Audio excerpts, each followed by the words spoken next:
Okay, you're on. Good morning. It is Monday, February 8th, Tufton Borough Board of Selectmen meeting. Let's begin with the Pledge of Allegiance.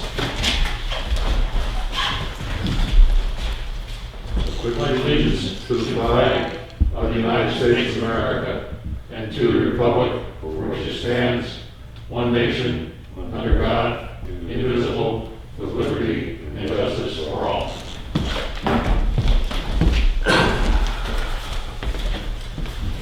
All right. Do we have any public input to begin? None. All right. Sir. I'm sorry. Yes, sir. Good morning. Two things I'd like to just speak to briefly. One is that obviously, they both have to do with the police facility. The vote for the police facility is not going to be now until May. All right. Right. Have the selectmen considered doing as we did with the library, getting the plans fully developed, ready to go out to bid before the meeting, before the actual vote? We've already done that. Yes. You have done that, you've made accommodations for that? We have a construction manager hired, and what they're going to provide us with is guaranteed maximum price for. No, they're not gonna give us a guaranteed maximum, because that's not the agreement we made. What they're gonna do is put it all out for preliminary bidding, and give us a cost. Right. But we're not going down the road of a guaranteed maximum price. Because that would assume that we didn't have any control over reduction of the price. That we're putting this in the hands of the contractor as opposed to holding on to it ourselves. That's my understanding of what we're doing. Anyway, we're going to have a fully priced. You have Project. made arrangements to have the fully developed, ready to go to bid plans done? Yes. Yeah. Okay, that was Yeah. my Right number. there. That's what the architect is working on now. I've got a That's copy number here, one. if you like. And the second one is, you have two warrant articles now for the police station. 3. No, well, 3 is the capital reserve fund. I'm talking Right. about the actual vote for it. And it's a financing thing. What are you gonna do if they both win? They don't. If you read the language in it, if I read it very fine print. If Article 1 passes, then Article 2 is moved. So there's Okay. language in the second article All right, that would include having both of them pass. because I have not seen the fine print yet.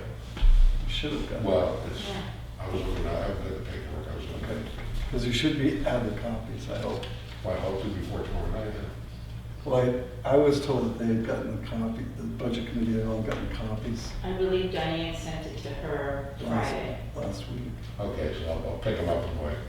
Probably should have the, I don't know if there's copies made. I know that she got them by email. Diane sent them to her Friday. okay. I just want to make sure that what I saw was okay, very good, so one's good, Yeah. takes 2 and 3 out. And we already got a preliminary cost estimate for financing from the treasurer through 2 different banks. So we'll be able to talk about that on Right. tomorrow night. Okay. Yeah.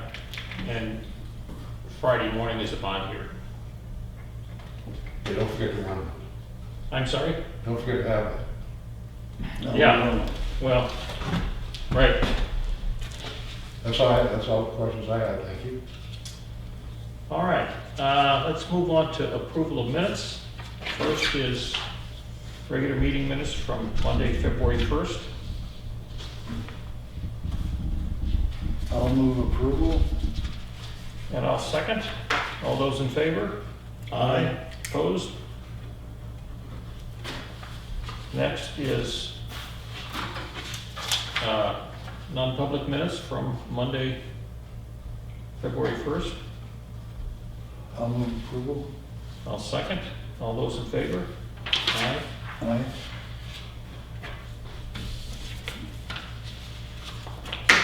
Okay.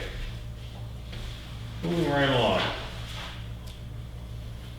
Mr. Gallagher, Hello. come on down. Thanks. I ran out of ink in the printer, so I got to order some more. But I managed to get the nature working through.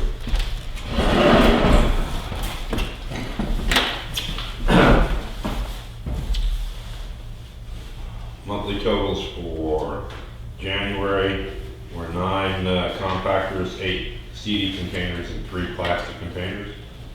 We also shipped out a glass container, 15.48 tons.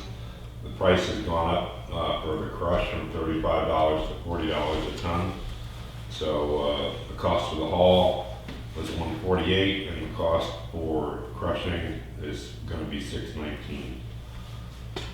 Revenues through January, the end of January, are $6,020. The same time last year was $5,037, so we're a little up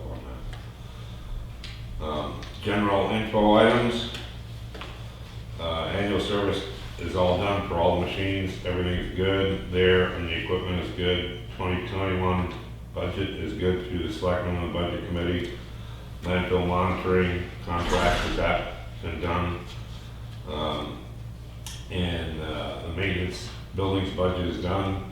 The new 40-yard container is done. I gotta get in touch with Dennis. When he went and put a lock on the door up there, it wasn't closed and locked. So when he put the lock on it, the door was actually open, and so we can't get it closed. So I'll get in touch with him and get him to come up and unlock his lock. And then we'll show him how to do the container doors. You got to do both handles, put them down, and flip the little lever and put the lock through. Talked about times winter arts is done, and performance reports are all done. Piece of paper analysis is done. Avoided costs for 2020 are done and complete. You should have that piece of paper, the matrix there. I know the budget committee likes that. I don't know if you got a copy of it or not. You can get that to the budget committee as well. A little bit, well, obviously down. I think last year we were in the neighborhood of 130 total. We're at 103, 536 this year.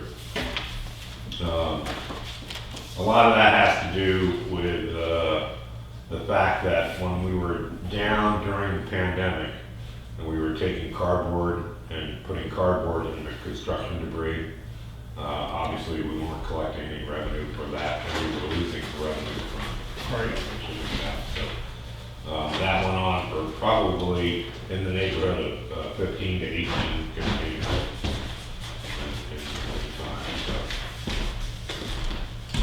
But I still think it's pretty good, given the situation for the year, to come up with second year of stickers as well, to come up with 83,000 in direct revenue and 20,000 in avoided costs.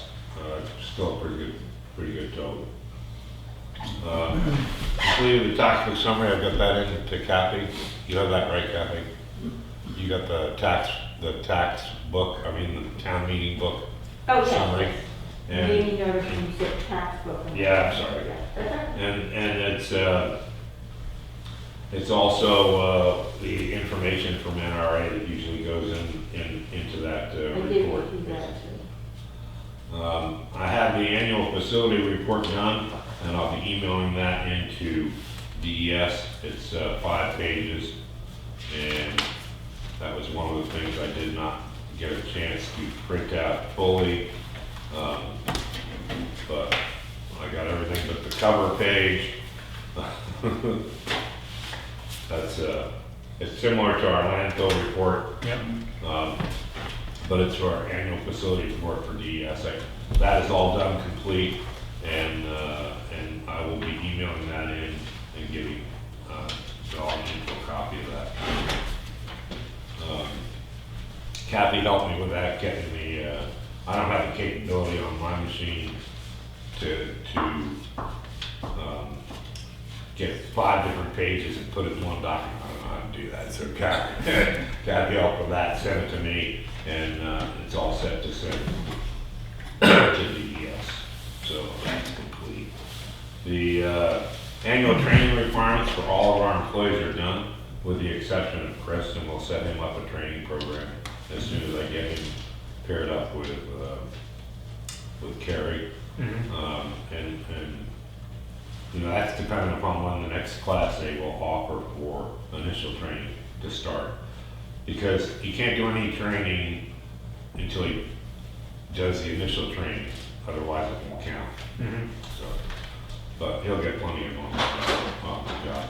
And you'll share that annual report with Chris? 'Cause he's not- Yes, he's not absolutely. doing it. Oh yeah, I've got folders up there already, so,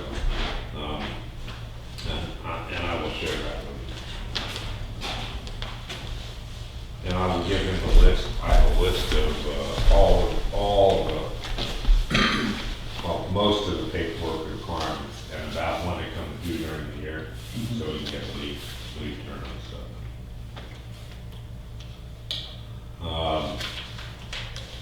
We're in the process of selling new stickers, going pretty well. I think we sold in the neighborhood of 700 or 800 of them so far, so it's going pretty good. And we discussed the training. And that's included in the revenue, correct? Yeah, it's included in the revenue. And for avoided costs, I try to add that into the MSW block of avoided costs. So that's actual revenue, the last column of the first one. And that's it. Everything's pretty good. We're all cleaned up, and now we're in the, you know, getting these little nuisance storms. So. Good. You have a pretty good recap of landmines for Chris when you bring him on board? For Landmines, stuff that might blow up? yes, I do. I'll give him a heads up on, you know, obviously you want fresh eyes to look at something and evaluate it, and that's good. I'll give him my opinion, and you know, obviously he's will be able to evaluate it and decide how he wants to do business. That's what I tried to do. Was when I first came on board, I didn't make any changes for 90 days. 60 Always to 90 days. a good idea, yeah. And then the stuff I did want, I tried to reevaluate 3 or 4 times, because you just don't want to make changes. I mean, and if you make one, you want to make one and stay with it for a while. Otherwise, everybody gets upset. So. Good, okay. Thank you, Blake. You bet. Jack?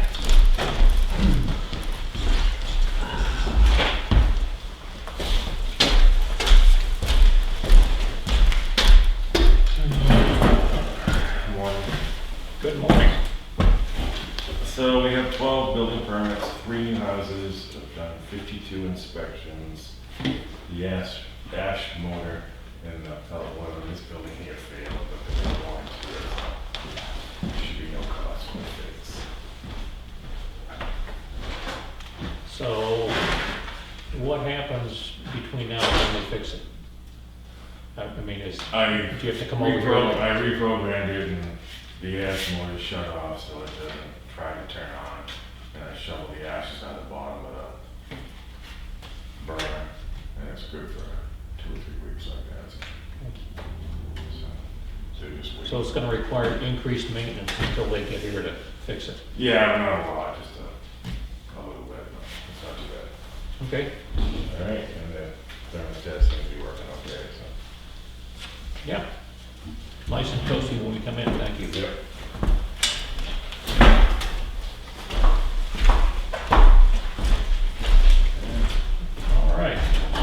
Good morning, Phil.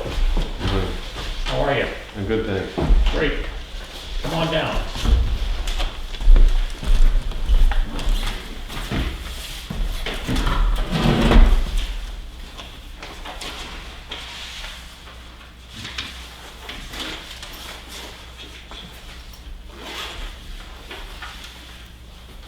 So you've been working on some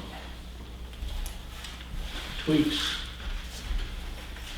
Sorry? as it relates to design and location. Yes, Chief Sugar and Selectmen Aldi and Jeff Carson met and reviewed the building plans. They had a list of comments. We put most of the MEP comments to the MEP consultants and had responses for everything, although we haven't actually updated the drawing with that. It's been made clear to us that the wetlands wasn't designated. It was our understanding that it hadn't been designated, but that was incorrect. So we've, as you have in your hand, there's an alternate plan to get it out of the wetlands and not have to go through permitting for wetland permitting. And then there's a number of issues that we're gonna need to solidify for getting back on track for going out to bid beginning of next month. I know in the plan that you submitted, the change drawing of the site plan, you moved the building back, but you didn't twist it, which we wanted to do. Because I think that parking becomes an issue. There's plenty of room on that site for everything we need to do. Well, in twisting it, you're obviously putting it diagonal. Right? And in any way you do it, it takes up more room between the setback and the wetlands. So If you keep it that close to the road, but I think what we had done was move it back so it was sitting here as opposed to that close to the road. Because we wanted to retain some parking up here. We wanted to present this space more southerly. It just was we looked at it and thought it's not really, well, to start with, the windows in the holding cell was a help, but before that change, it was looking sort of penitentiary, and that's what we wanted to avoid. So I appreciate the windows. I don't think they need to be quite so tall, but I suppose that's a design element that you guys can figure out.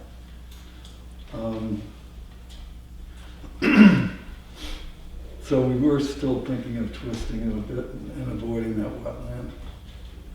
There was some talk about the retaining pond being mitigation for impacting the wetland, but we're going to need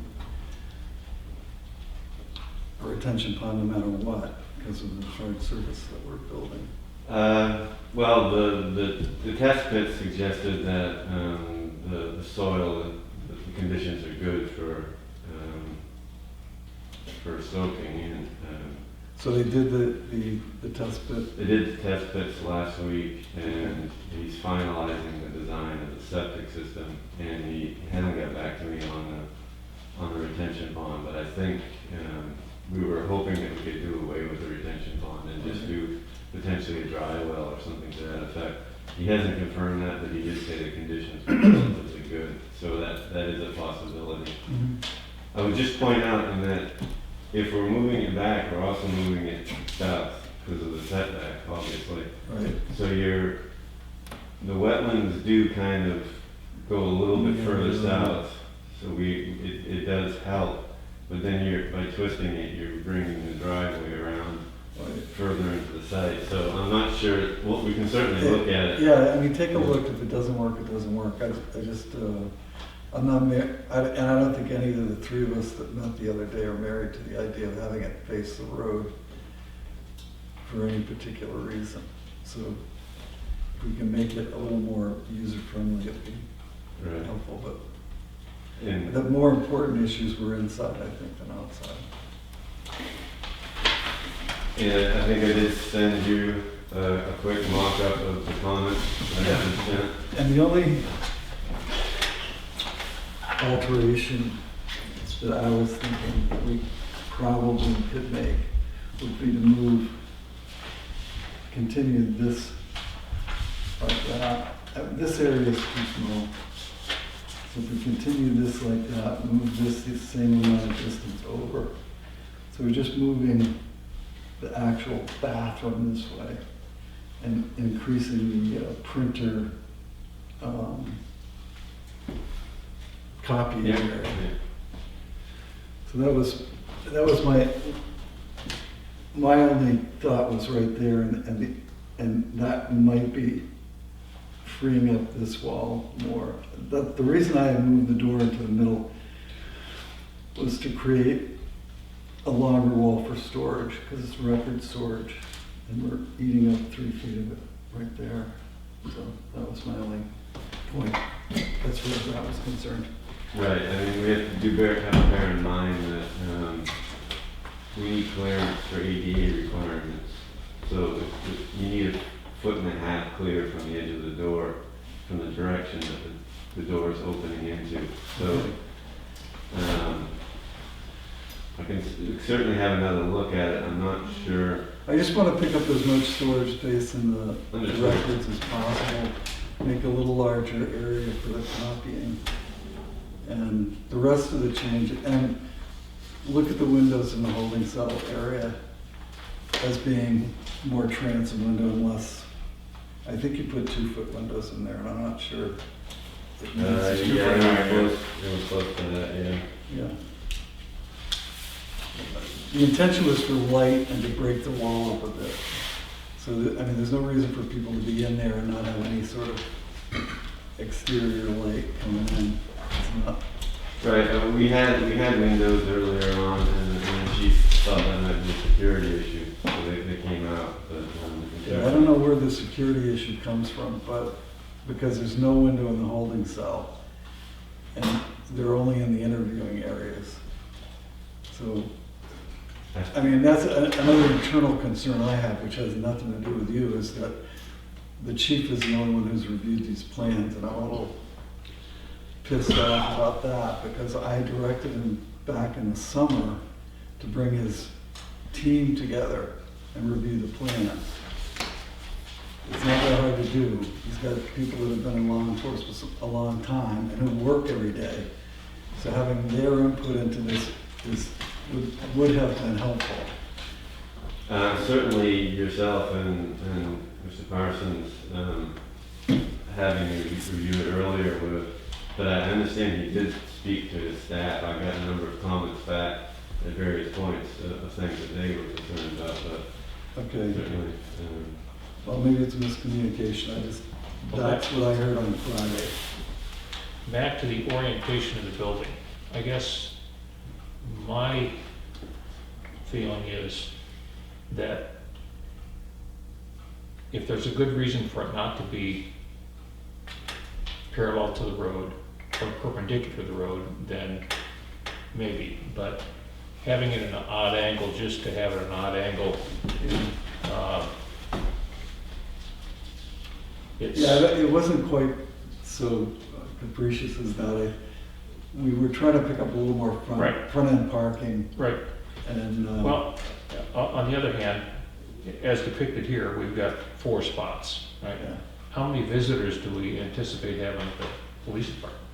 I would hope that we don't have a lot of folks in there at any particular time. I don't know. Yeah, again, this is something that we discussed with the chief a number of times, and the thought process was, yes, there could potentially be a time when they need more parking spaces for like the emergency operations center. Right. But his feeling was that the library parking Right, lot across the is street. sizable, it's right across the street. Right. So like I say, that at the moment, there's no way to address any visitors hardly to the police station. And We felt that 4 spaces was probably gonna be And ample. two of them are 88, or Yeah. handicap parking. Right. Well, 2 of them are sized for ADA, you only need 1, so certainly you wouldn't have to sign the other one and it would open it up to anybody. We just felt, when you have the ADA, you have to have that 5-foot space so you can put an ADA out beside it and it works, but it doesn't, the building doesn't require 2 spaces. The other, and I don't have to jump around, but we do need wireless in this building. I'm certainly hoping that that gets added. It's there. There's three wireless access points within the building already. We've asked them to add a 4th if that's, because the chief had wanted one in the Sally port, but there's already 3 in the 3 points in the corridor. All right, it wasn't clear when we met that there was, but I know that,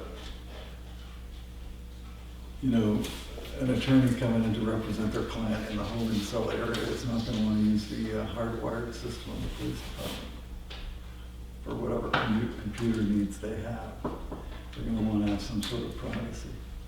But if you say there's wireless there, I'm fine with that. That's great.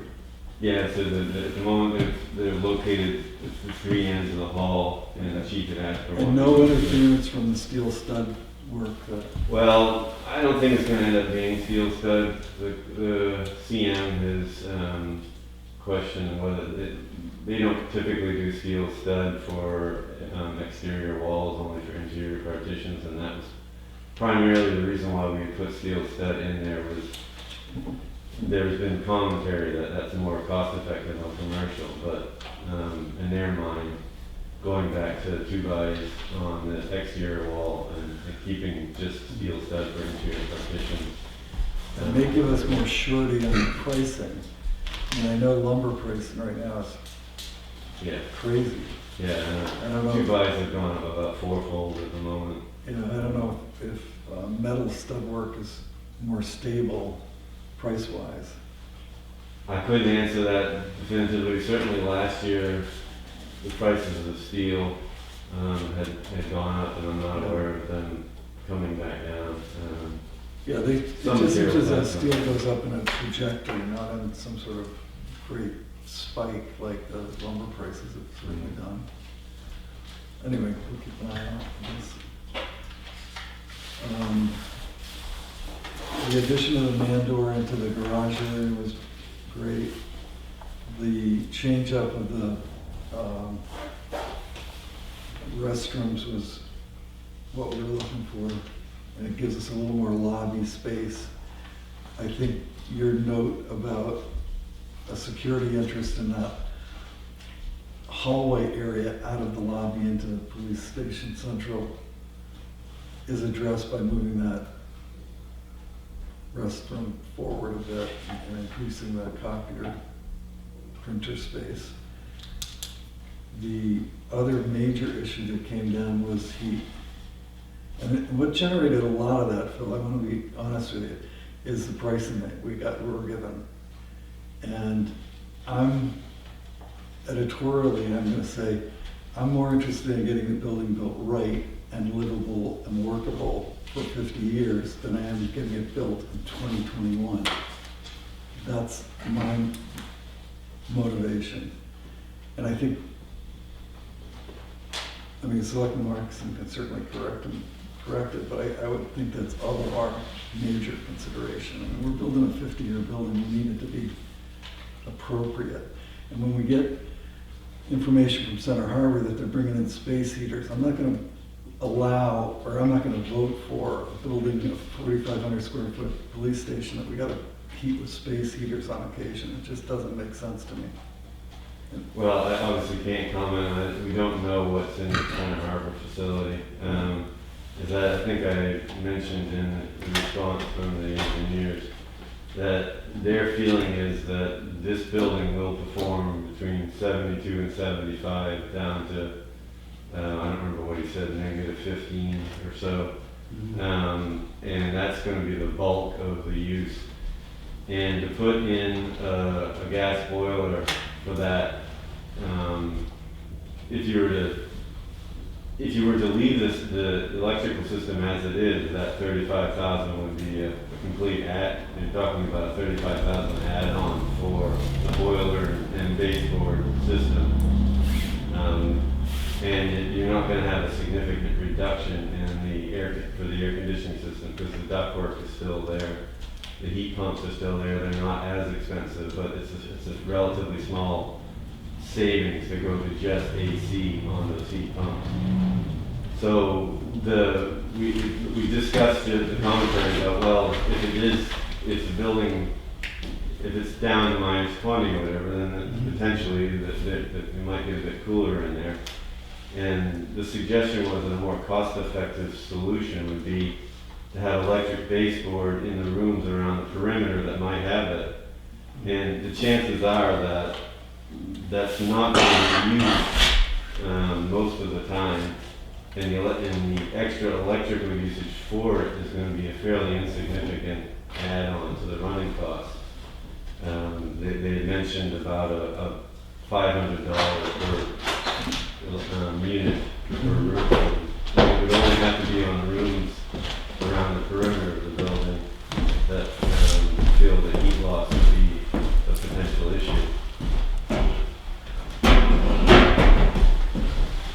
I don't know if you had strong. I mean, I guess the other, if we look at a larger scope, I happen to have grown up in Wolfboro and spent the last year and a half of my high school career at Kingswood High School, where they had heat coming from the ceiling down. That's what this building is planned. It doesn't work here in New England. I don't care what you say. Because what you're trying to do is drive the heat down to the 60-inch thermostat level, and then what happens below that? So I'm really not a fan of heat down. I'm not a fan of the fact that we've got 3-phase power coming in because we're going to power up this heat pump system.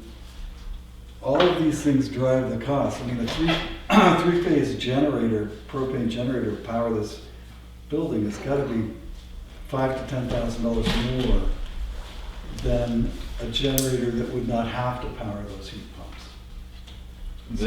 The commentary from the electrical consultant was that going 3-phase would add about a $5,000 extra on the building. $2,500 for the building, $2,000 for the generator. That was the difference in his estimated difference in the cost between the Okay, so 3 you phases. have $5,000 there. Right. $300 a month for the electric company for the 3-phase service. So you've got another $3,600 a year, another $36,000 over 10 years. So I mean, I just would like to have another look. And I realize from your note today that, you know, we've got design budget concerns. Well, that's fine. We'll figure that out. That's our job. But I'm going to reiterate that we're going to build a building that's going to be good for 50 years, and it's going to be workable for 50 years. And, you know, it's a 4,500 square foot building. I'm not to monopolize this bill, and I apologize for doing that. If you're, no, that's fine. Yeah. You know, I think the plumbing, electrical, heat, HVAC and electrical numbers were way too high from what I've experienced having built things. And I realize it's a commercial building, but it's still a 4,500 square foot building. So if they're going to be that high, I want, you know, significant quality involved here. I'm not looking for, you know, venting out of the ceiling. I would rather have radiant floors. I absolutely would. I would rather have a gas hot water heater running all of that. I'm less concerned about the air conditioning than I am about the heat. And maybe I'm mistaken there. I mean, maybe global warming will kick me in the face, but I mean, right now, that building would be running full tilt trying to keep up today. So I'm not going to argue with you. I mean, certainly our MEP consultants are quite confident about the design of the system. If you don't want to go that route, that's fine. You direct us to do that. Their commentary back, obviously, is they gave a basis of design, there wasn't feedback to go a different route, and that's what they've designed based on that basis of design. By pulling out, obviously to do radiant, you need a completely different system, which is going to be a complete, you're basically duplicating the delivery system. So you've got air for AC, and then you've got forced hot water, whether it's baseboard or radiant floor. So that's going to make a significant change on the cost. If you think the costs right now are high, that'll make a significant increase having 2 delivery systems. The 2 delivery systems, I appreciate there will be a cost difference. I'm not sure how big it's going to be. As far as the system cost for the heat, I think radiant would probably come in less than what you've got designed there. I mean, We put it to them, and they said that the mechanical engineer said that they can downsize to address several of your comments, they can certainly downsize the heat pump so that it doesn't have to be 3-phase. They can eliminate that. If that's a big concern, they can go to a different system. The problem with that is it won't give you as much flexibility in use. The system presently is designed that south-facing rooms might be calling for cooling when north-facing rooms are calling for heating. The system that's designed now can do that. If you go to the single phase, the system won't be capable of doing that unless you take the heating out of that system altogether. If you take the heating out of that system altogether and go to a gas-fired boiler, whether it's baseboard heating or radiant heating, he didn't quantify, I assume he meant baseboard, but he said that adding the boiler and control system and the delivery system was a $35,000 add. Taking the heating out of the heat pump system, even if it goes to the single phase system, isn't going to be anywhere near that kind of savings. So it's definitely going to be a net that adds to the construction cost. If that's what the select board want to direct us towards, that's fine. I just want to clarify that the basis of design was trying to address both the long-term system, the efficiency of delivery systems, and an effective system. They feel that what they've given meets all the criteria. If the board doesn't feel that that is in your interest, then we can certainly revisit that. Well, I think I'd like to have a price from your designer on a standard radiant floor heating system with an air conditioning compressor outside pumping air conditioning in. And a separate price with coils in the air inlets for hydronic heat, as well as radiant and then baseboard. Radiant noise. So you want The library right now has a boiler and they have AC and they have coils in the unit, so they blow hot air out of the ductwork. right. Okay. Understand. Yep. So So you want price that way. Price you want a with fan baseboard coil and price system. with- You want a fan coil system with air conditioning, a 4-pipe fan coil system. Correct. Air conditioning goes to those fan coils, and heating goes to those fan coils. Correct. It doesn't address your concern about heat being delivered from above. Just price it the 3 ways. So you'll have that, and then you'll have that with the added baseboard heating. Yeah, but no coils in the ceiling. One way with the heat coming out of the same ducts as without the heat pump.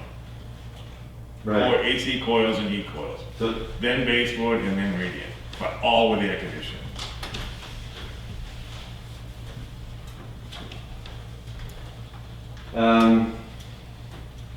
I guess in the bigger the other issue in the room is this is all going to happen before.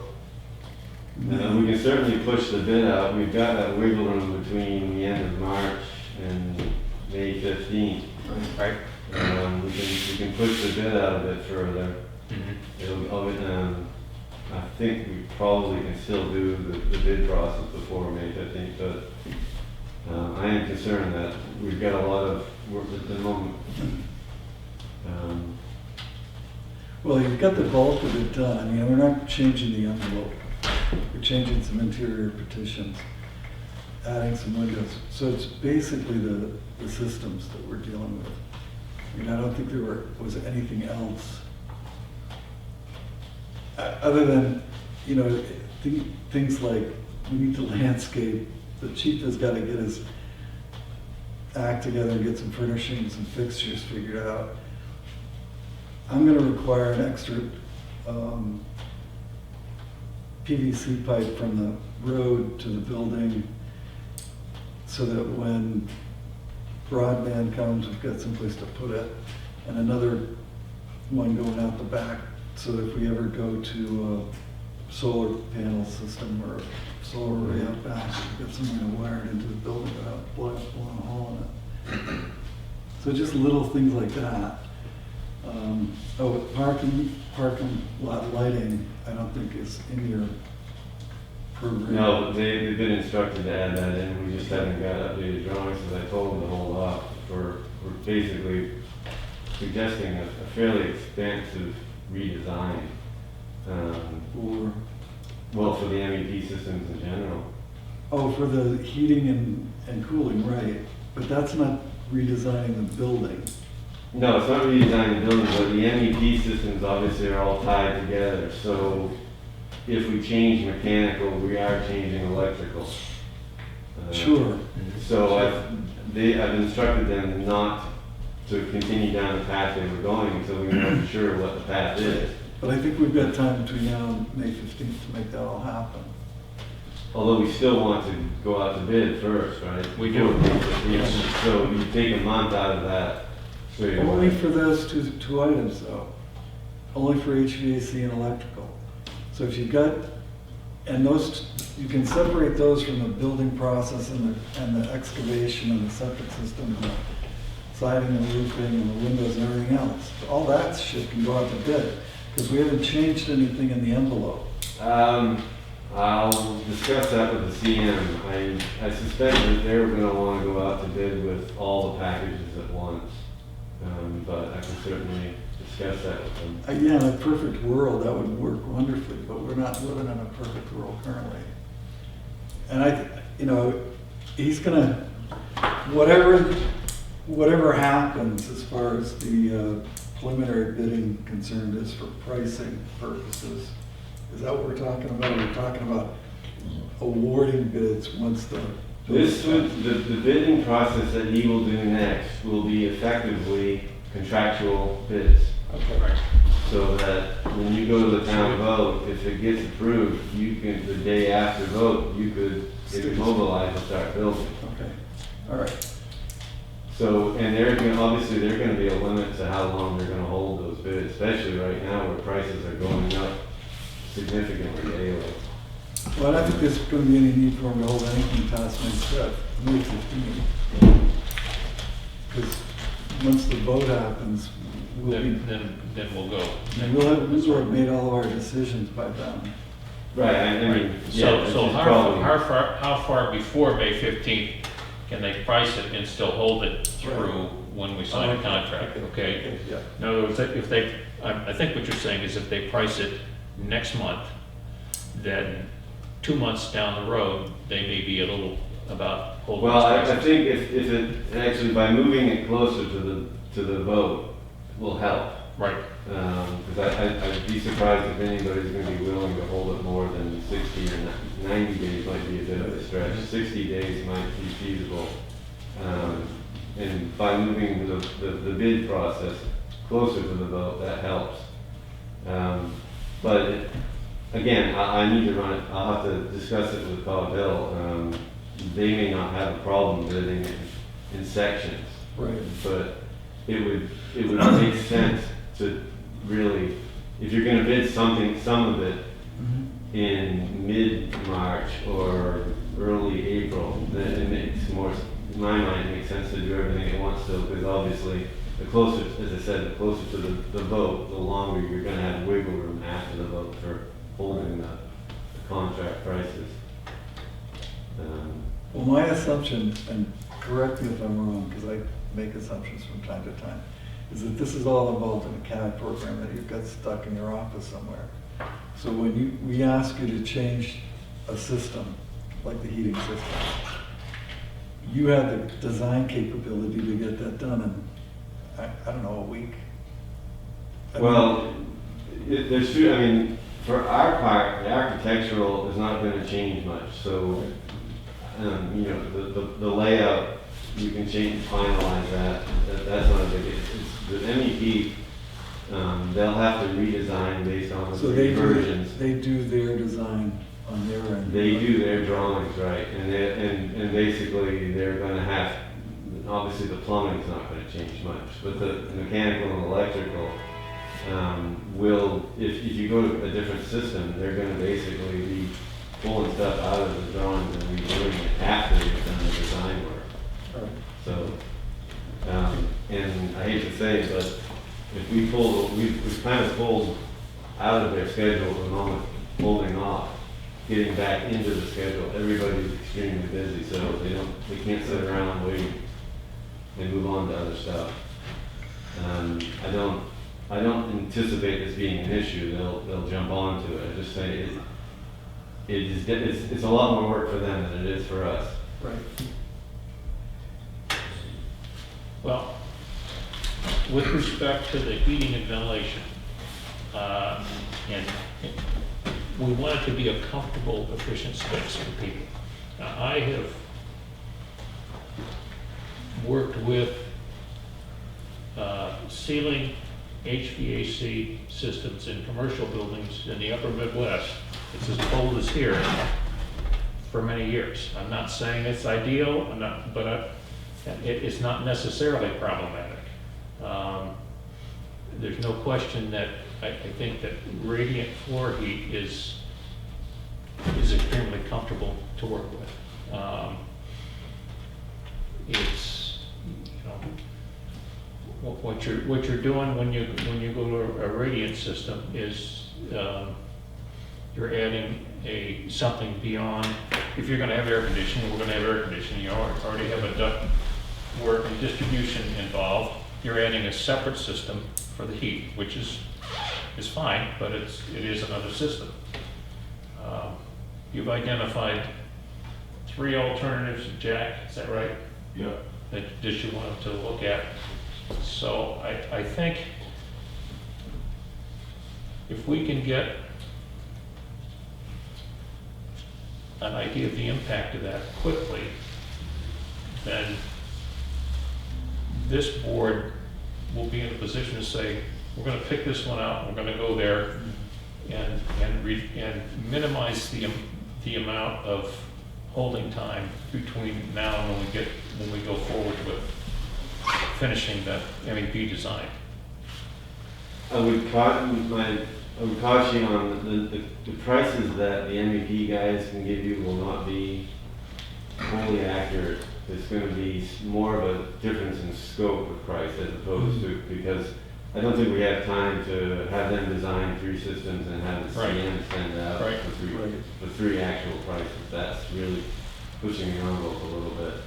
So they're going to talk to subcontractors that they use regularly, and they're going to try to get as current pricing data as they can.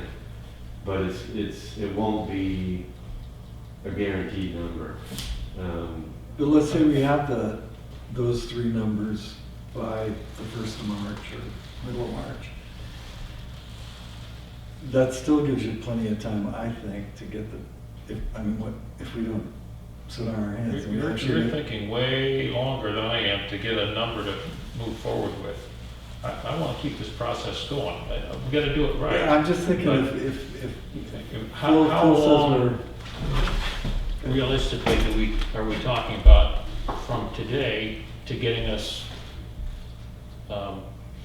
what I'll refer to as a budget number for the alternatives? You might be able to get it early next week, early to middle of next week. I can't. All right. I need to talk it through with them. Yeah. I think that, just budget numbers is something that we can provide. So let's say in 2 weeks' time, we've made a decision, okay, you've won, Phil, we're gonna go that way, or Yeah. Bill's won, or whatever, but we've chosen a system. So I think there's plenty of time now that we've moved the business meeting off until May for all of that design work and bidding process to happen. Right, I don't disagree, I'm just saying that at the moment, we've already pushed the bid out from the beginning of February to the beginning of March. At this point, if we make any significant changes, I think the beginning of March is out of the question as well. So we're pushing it off to mid-March or beginning of April for the bid. If he goes out beginning of April, the bid, give him 3 weeks for bidding, a week to collate and present you with a GMP number, and you can agree with it. It won't give us a lot of time if we need to do some value engineering before it goes to vote, but I think it is feasible. if we're gonna leave daylight in the schedule, I would rather it be in the future rather than now. So if we can tighten up what we're dealing with in this period of time, because there's always gonna be stuff coming down the road that's gonna jump up. So I hate to see us take too much time at this point in terms of holding time. And I think it's good to do this exercise and go forward. And I'm sensitive to Center Harbor's got problems in their police station because of the system they're using. But it may not be it's not necessarily the system. I mean, it's how you apply a system that is the key thing. You can put a radiant system in that doesn't work well too. And so it's anecdotal stuff is instructive to us as we move forward, so we don't make the same mistake that somebody else did. But if the mistake is the way the concept was applied to the situation rather than the concept, then it's important to understand that as well. But just so we're clear on the marriage that we're creating here, I don't think the budget that we're trying to come up with, which is what Bill will give us in a week and a half or 2 weeks, which will translate into a total project budget, is going to preclude us from, after the town meeting vote, and let's say they vote to approve it, us further refining what the building has in it, or further refining the design. I agree. So, other than, if we're to the point of signing and moving forward with the project, once we get into the project, if we then start changing things, then we have change orders. much bigger ramifications than if we get it done. Right. But I mean, I'm just thinking off the top of my head, the general excavation and dirt work down there, that bid was high enough so that you and I could rent equipment, do all the work, and walk away with $100 grand. So I think there's going to be some movement on that number, which should benefit us on other systems that we might want, or landscaping or lighting, or whatever those other things might Right. be. So I think it's an ongoing process. But the mechanical systems that we're talking about are We just need central. to choose They're one. central to the whole thing. So if we start construction and then we change the mechanical systems after we're already, now we're into delays in big Now we're cost into, adders. let's wait till 2022 and get it done. Well, yeah. So if you can get us some numbers, Jack, did you, I'm sorry. Yeah, Andy? And I just, by changing that, I just want to mention, by changing that to having a gas-fired boiler, that eliminates the water heater and also changes the modine and the, yeah, they'll figure all that out. I'm just mentioning that there's some offsetting stuff that needs to be considered. Well, you still have to have a fan coil in the garage specifically for the But it'd be a hot water coil as opposed to gas-fired. Correct. So it's not a complete savings. I understand that, but that plays into how it goes. But, That's all I'm saying. and as I indicated that, like you said, that if there's a boiler, it will have to be sized to do domestic hot water as well. And I don't think they allowed for that in the $35,000 estimate ad that they've already. So I don't. Yeah. I mean, that'll come to light in this exercise. Definitely. Right. And don't lose sight of the fact, I mean, you are our advocate for these people, that you're moving from a electric-centric operation, which is the heat pump, to a gas-fired system, which is the furnace. So there's a difference in cost there as well. I mean, a BTU of gas doesn't cost anywhere near as much as trying to run your whole system with electricity. So Understood. I mean, just on an ongoing budgetary, year to year, what's it gonna cost? I just want to reiterate that the electric system for both heating and AC it came across as the favored solution earlier on when we were doing this design, the basis of design. That was proposed based on feedback from select Right. board. And Yeah. so, and I have my own opinion about what's the best, but if there's a couple things that if you could, like the element about being able to cool some rooms and heat others at the same time, is that something that you feel is beyond the call of duty for this facility, or? do Well, you the want- problem I see with that, because I've worked in a number of government buildings that attempted to do that, is now you're gonna add on the cost of commissioning. Because you can't have a building like that without having it commissioned, because the system these guys aren't gonna figure out how to run it. They have enough trouble at the fire station in its current configuration, that if you start having a building that is gonna air condition and heat simultaneously, you're gonna end up with a Carroll County Superior Court building, which can't figure out which direction it's going on any given day, because it was never commissioned, so the system was never balanced, and there's nobody there that can run it to fix when it goes out of commission. So, to make a long story short, I'm not certain that's an effective system to have in a public building without having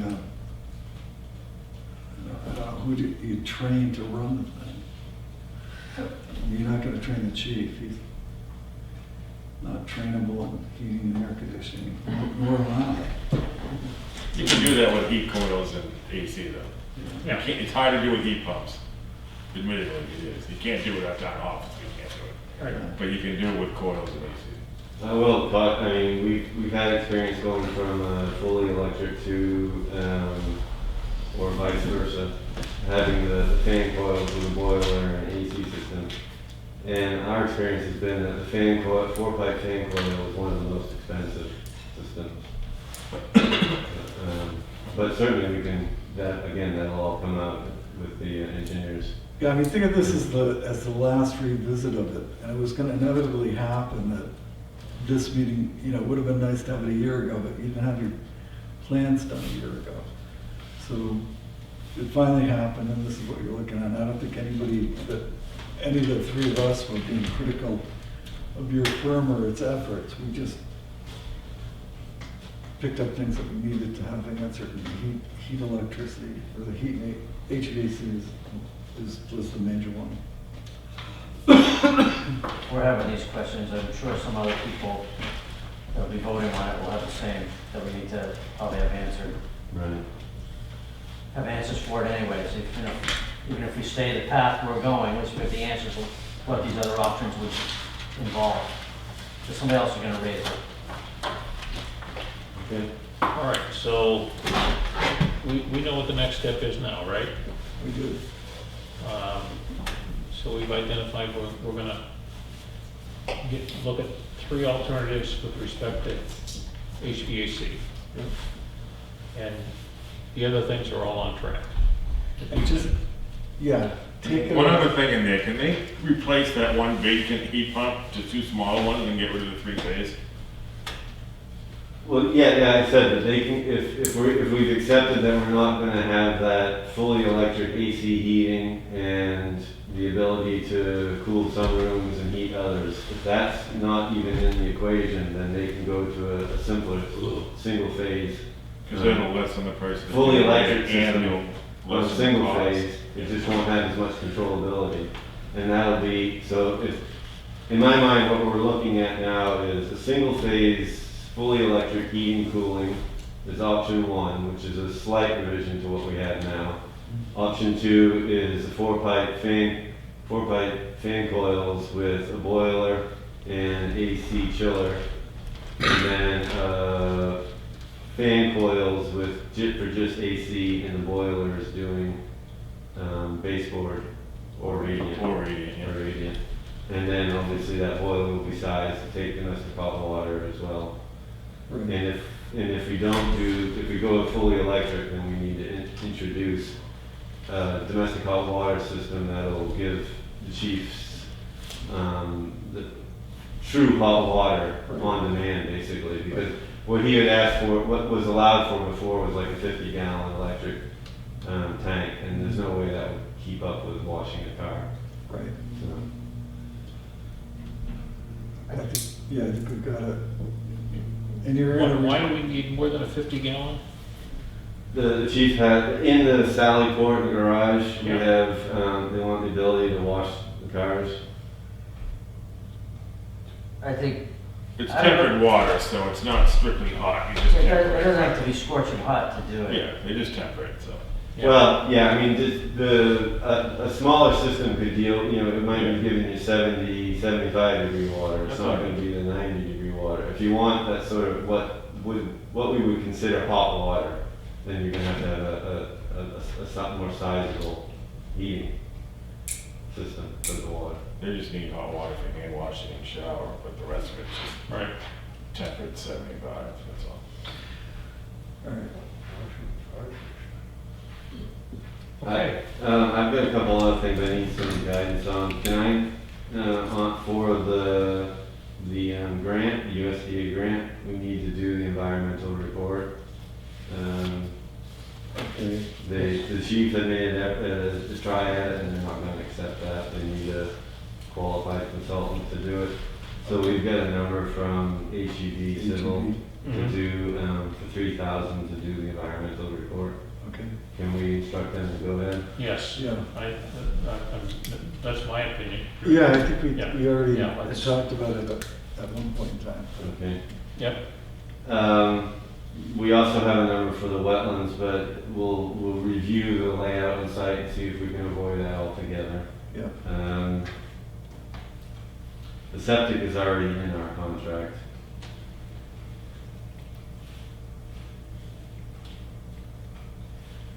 A couple items on the grant. The USDA needs an official letter from the town. We haven't actually, they know what we're doing, but they need an official letter from the town saying they're going to move to CM. Okay. So is there a sample that we can work with? I'm not aware of one, but I can. So their So- concern was that we didn't have a clerk of the works. We were going with a Right, that's construction another, manager. well, they don't have a problem with. I have a resume, I just didn't bring it with me. Right. I made one up, so. They just need a resume or qualifications, and also a proposed schedule, and how often are you gonna be going? You know, something, are you visiting No more for than 2 twice a hours month. every day, or something to that effect? Yeah, should be. Just- Depends what's going on, so, You yeah. just need confirmation of Okay, that. so Jack will create that. Yeah, but back to the letter for them. If we have a sample of what they're looking for, then whatever we do will meet their requirement. I'll ask. I don't, my understanding was it's just an official notification that you want to utilize the construction manager. It didn't stipulate any sort of format, but I can certainly ask. If she doesn't have a format, we'll figure something out. But if she's got a sample that works, then we can wordsmith it and do it very quickly. And there's another item that I'm sure the chief is already aware of, a detailed list of the equipment that goes in the building that's not part of the construction process. So And that's- an estimate of the budget for that. The equipment that we currently have or equipment that we need. Well, what you have, obviously, you're just moving in, you're not, Right. there's no extra expense. It's only stuff that's gonna be extra expense to the Okay. budget, to the project. It Okay. won't be to the budget. And whether the EOC grant can cover all of that or some of that is irrelevant. They just wanna know that there's this additional cost. So they need that number for the grant. Yeah, it's one of the stipulations of the grant. All right. And then they're asking for a construction schedule sequence of work. I'm not sure how that pertains, but we'll work with Paul Hill on that. Yeah, they had given us a schedule of events, presuming town meeting on March. March. Right. So Yeah, I don't quite understand what they mean by sequence. A construction schedule addresses that, but they also ask for a sequence of work. New build is a pretty obvious sequence in my mind, but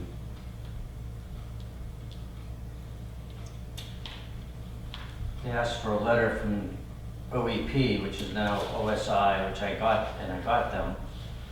But she asked for it again, so I gotta call her to say, that's what the letter I think was. That was the one saying that the state's not gonna review it. right. And that And there's another natural resources one, which I'm halfway through doing. That's pretty straightforward. They're looking for any architectural, is there old cell holes or anything, and there's nothing in that area that we're disturbing, so. right. And the only thing that's closer than a half mile is this, and this is right at the half mile mark. Okay. That was the cultural natural resources, or historical natural resources letter. Right. I think that's all I have. Okay, great. thank you, Phil. Thanks for your forbearance, Phil.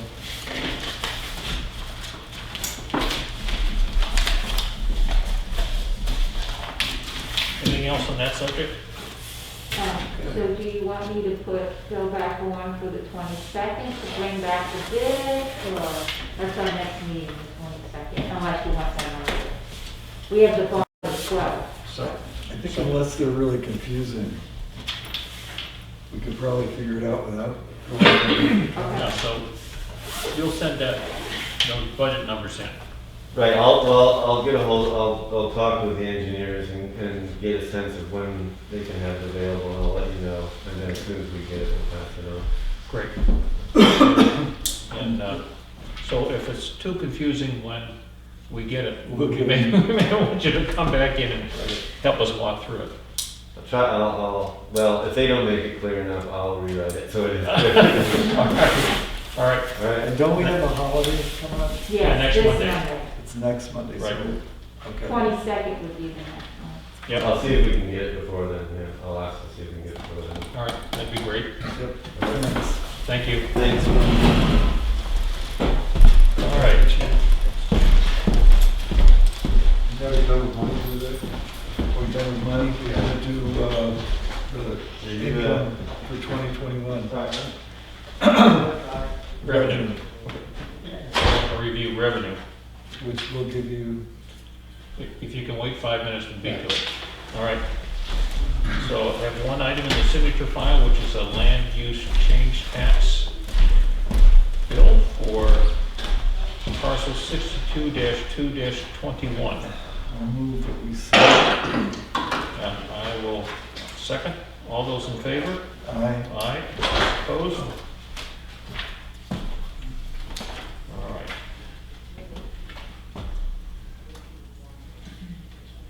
Nothing's good.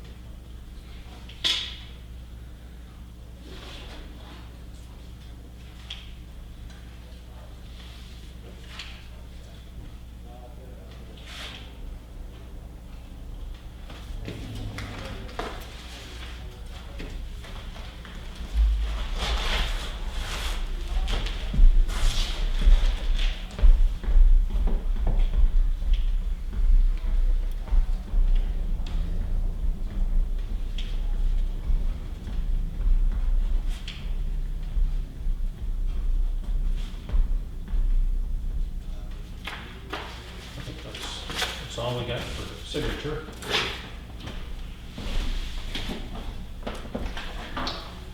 Action items. First up is estimated revenues. I didn't, Kathy did, oh, There's a copy of it right there. thank you. Yep. And I'll leave the other ones in the folder unless you want it right now. What's that? Estimated revenues, Yeah, you can, yeah. I'll get it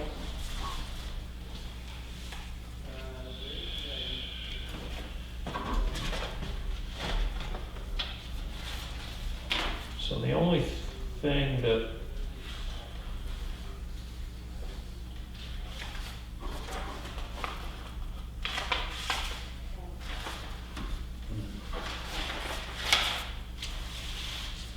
you see right off the bat that I have a question about. You want to go through item by item, or do we? I reviewed it. Did you have a chance to look at it before? I did. Um,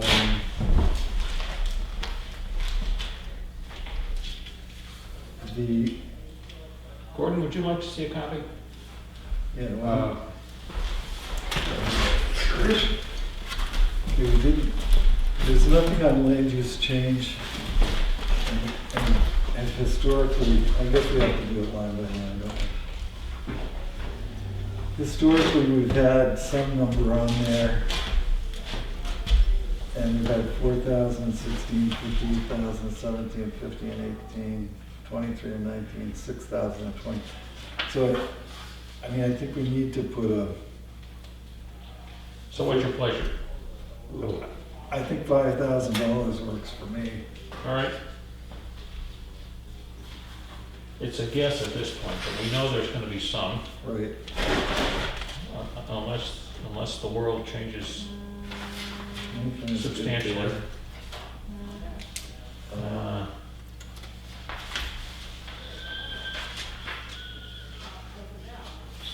So the timber and the pilot seem to be tracking at those Yep. numbers. Excavation seems like a reasonable Yep. guess to me.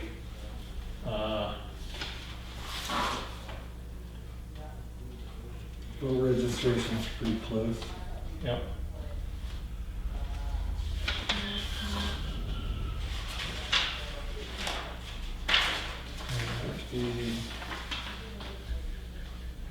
I'm okay at 50 on penalties. All right. Wow. I think she added on the business licenses and permits. I'm sorry, yeah. The $50,000 number. I think that's where she put the cell phone towers. And Well, if that's the case, then that's light. it's a little low, actually, Yeah. because we've been averaging about, say, We've been 25. averaging 50-ish without cell tower. Oh, where are we? Do you want me to do it? 27, I'm sorry, Bill. Hmm? 27 last year, 25 the year before on business licenses and permits. Yeah, well, but the total number is what she's, Right, so it should be 50,000. 75,000, I think, because aren't we getting 25,000 per tower? I don't remember where we ended up with. And we, at this point, don't know. I mean, we're not getting it for the whole year because it's not in operation yet, Right, right? all right, So, you want to leave it at 50? yeah, let's leave it where it is for now and we can Okay. adjust later. Motor vehicles, 700,000, that's, we ought to be able to do at least that. Building permits, that 40 looks like a reasonable number. Yeah, the rate it's going.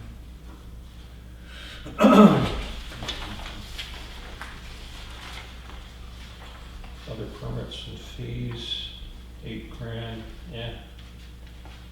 Seems, Yeah, we were at 7,000 last year. yeah, Did we not get any federal money? I'm sorry? I guess we didn't get any federal money.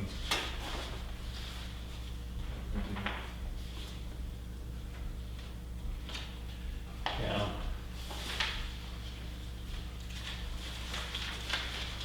So Last time we got federal, I think, was that FEMA reimbursement. right, We don't, excuse me. don't normally, All right, so we're up to rooms and meals. uh, 122. so, Wait, we got 123 in meals and rooms last year. I don't know why we would drop it down drop to it to 65. 65. 3352. Yeah, that should be, I mean, we're at 122,000 for the last 4 years, 5 years. Yeah, So that would have to go up to 122. so at the very least, we have to put 120 in there, Okay. would you say? That's okay, 120? Yeah, Yeah. highway block grant, 83, that's consistent with last year.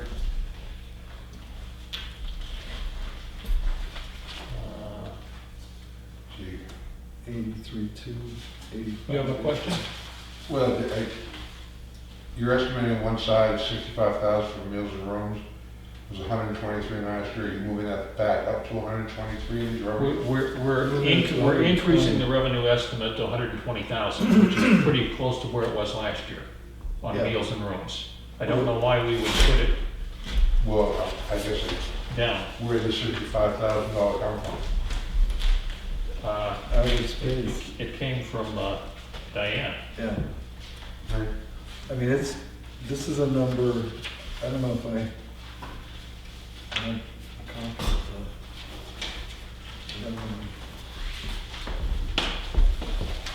last year. I know the revenue's working last year. I was just wondering why the drastic change and then we had. Well, we haven't had any notification that it's gonna drop by half. Right, that's fine. So- I didn't interrupt. Yep. Right. 83. All the other departments is 116, 150, 130, 120. So 125 on the other departments? That's what she's got in there, which is, Yeah. that's not unreasonable. It's a little more than last year, but it's certainly consistent with an average over a number of years. Yeah. Mm. So, And sale of municipal or tax deeded property? so, Um,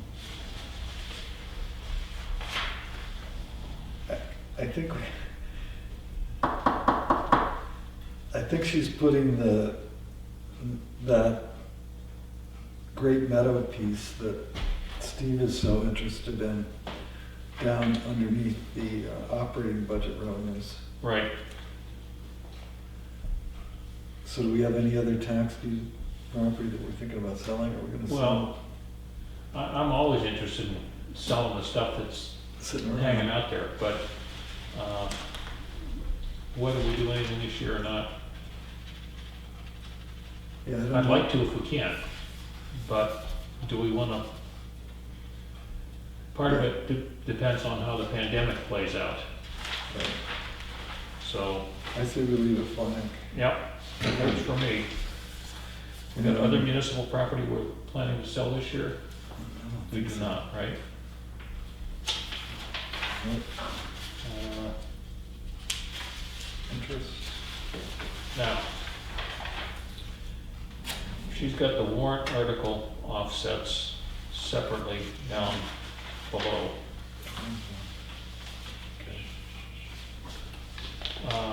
So the first one up is the betterment assessment on Willand Road, Right, which we've got at 55,000, but we're not gonna get 55,000 this year. right, and I talked to her about that, Yeah, and so we have to decide how long, how long a term are we putting this out? right, So, I mean, if we do it out for 5 years, then it's $10,000 or $11,000 a year. yeah, I can't remember right off the top of my head how many people live up there.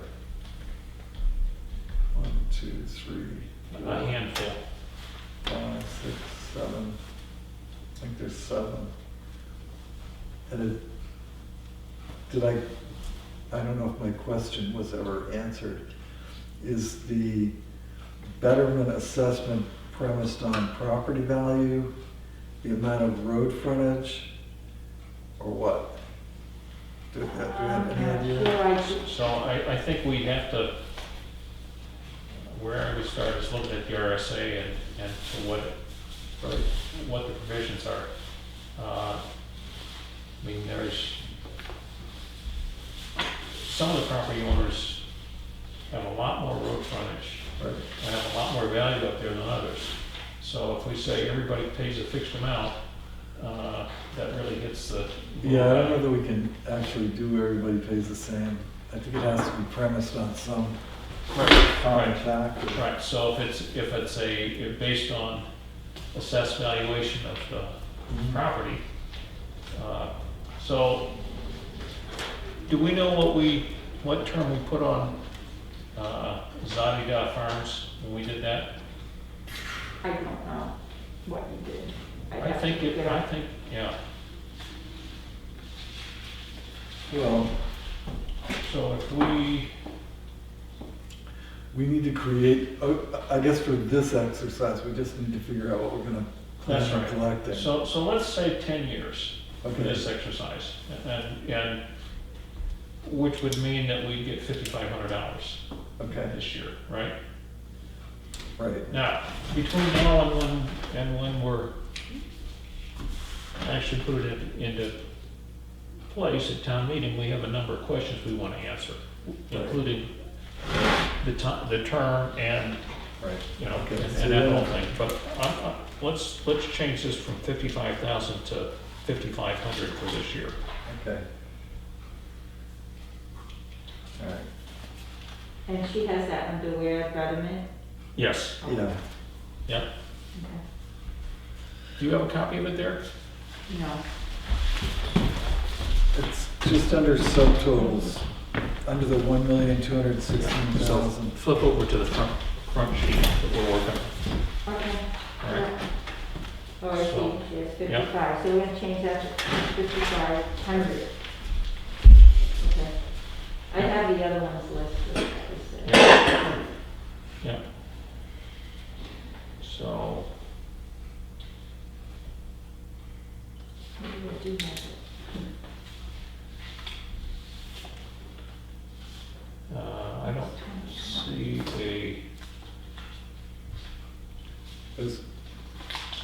Can we just, for 2 seconds, do you have a clean copy, because I'm scribbling. On the rooms and meals, do we go from 65 to 120? Yes. yes, That's Okay, so what I that's wrote an down. increase of $55,000. well, I'm fine with that, I just want to make sure my numbers are right. yeah, yes, Okay. and that's consistent Right, with what we've been getting.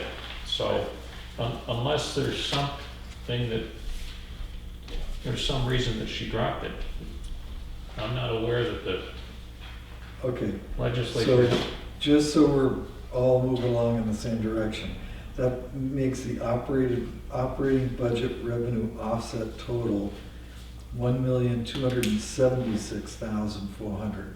That's adding $60,000. Yep, 55 on rooms and meals and 5 on land use change. Yep. Right. Okay. Well, and then you're going down to 50, oh, that's warrant. We got another thing to go yet. yep, Okay. So we're down to 5,500 on betterment. yep. The USDA grant is 500,000. Yes. Is that what it is? Quarter, yeah. Well, it's supposed to be a quarter, too. Hmm? Isn't it supposed to be 250,000? They already have one, and I think they're going for another one, aren't they? So now they come up with 500,000.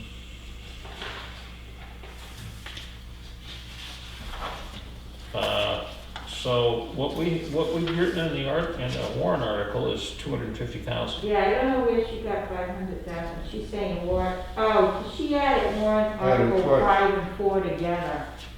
Oh, And that's one or the other. that's right, Okay. Yeah. So this has got to be, 250. That should be 250. 250. okay.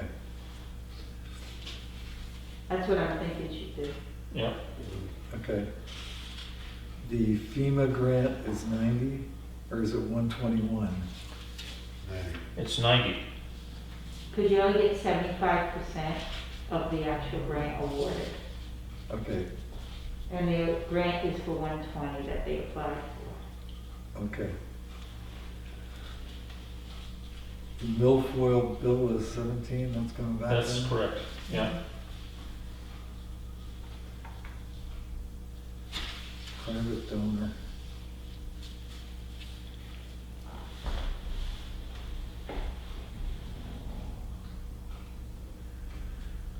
All right, So, that's 20.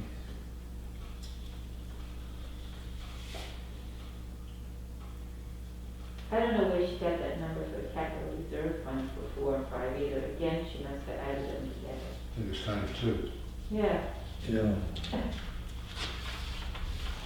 So that number has to change as well? Good catch, yeah. So that's, what we've listed in the article here is that, I got it from Peter, what I put in the article originally. 664,258, right? Yeah, and it's at 600. 64,258.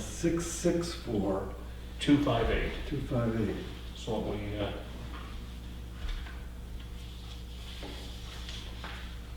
Right. We should do that 2. And is the SCBA, that should be right? it's 219470, yep. That's That's good. good, yep. Okay. Conservation's good, that's 20. Anybody got a calculator? Right there, I brought one because I'm sure you're gonna need it. Yeah.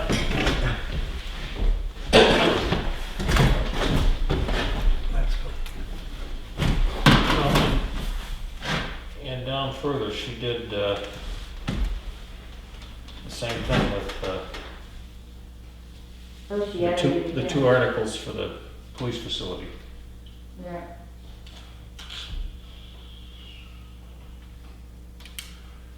They're very advanced. It's a nice day. Let's play 2.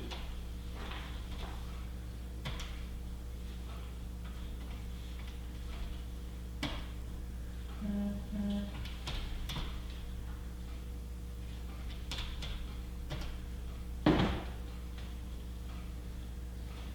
So the 219,470 is right. Yes.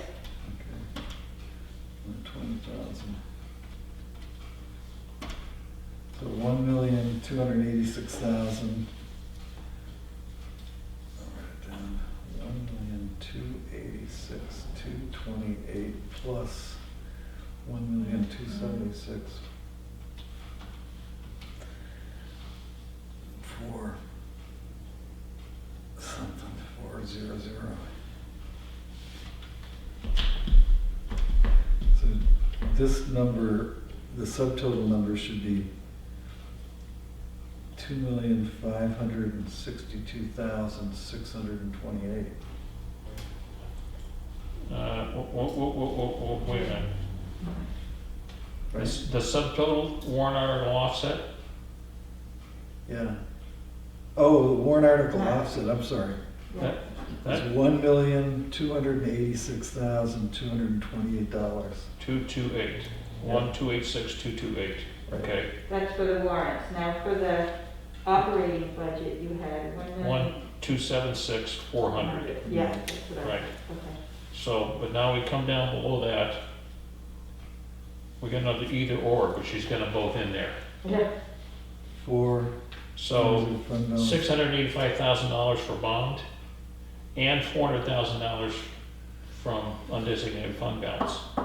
That's an either or. Yeah, So, we could- but how do you handle it? yep, Do you just leave the bond in and take the Yeah, because we're reducing the unreserved fund balance by 400,000 if we go in that direction. So if we reduce this number by $400,000, there's enough in the warrant article 4 at 685, 742 Mhm. to compensate for it. We're actually at $285,000 more. Right.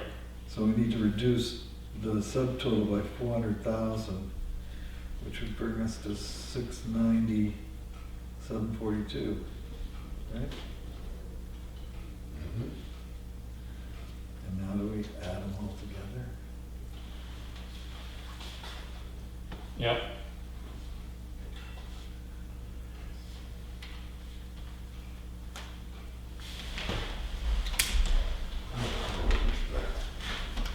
So 2,632,370?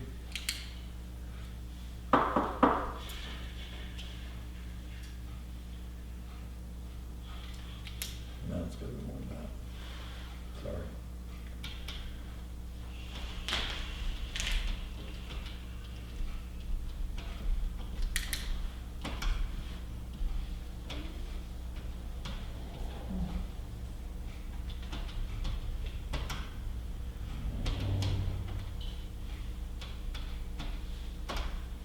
That's better. 3,200,000. 3,253,370? Yeah, that's what I got.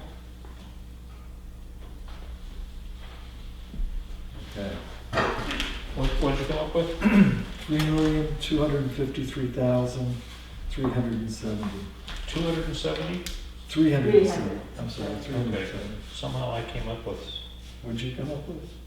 3,253,773. So, What happened? well, I, let me look at my numbers and see that. Maybe I messed up, I don't think I did I did mine on paper, so I don't know. that. Added to the revenue by 60 grand. So, 1,276, 400 Right. Yeah, plus 1,286, 228 Right. yes, plus 6,900, 690,742. correct. Right. You got the right number. So Right. somewhere I must have punched 253, 370. 370. Right. Yep. All right. Now, And, her fund balance numbers at the bottom, I don't think are correct. no, they aren't. And we've taken the 400,000 out of the mix. Right. But I don't know how we have to, yeah.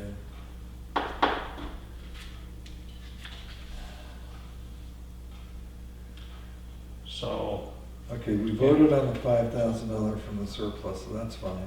yep, The undesignated fund balance as of last year, 19, or 2 years ago, 1,135,229. yeah, so, That's a fixed commodity. so what we need is the number as of the end of 2020. Great, So, 12/31/20. She says she won't know until the auditors do their audit.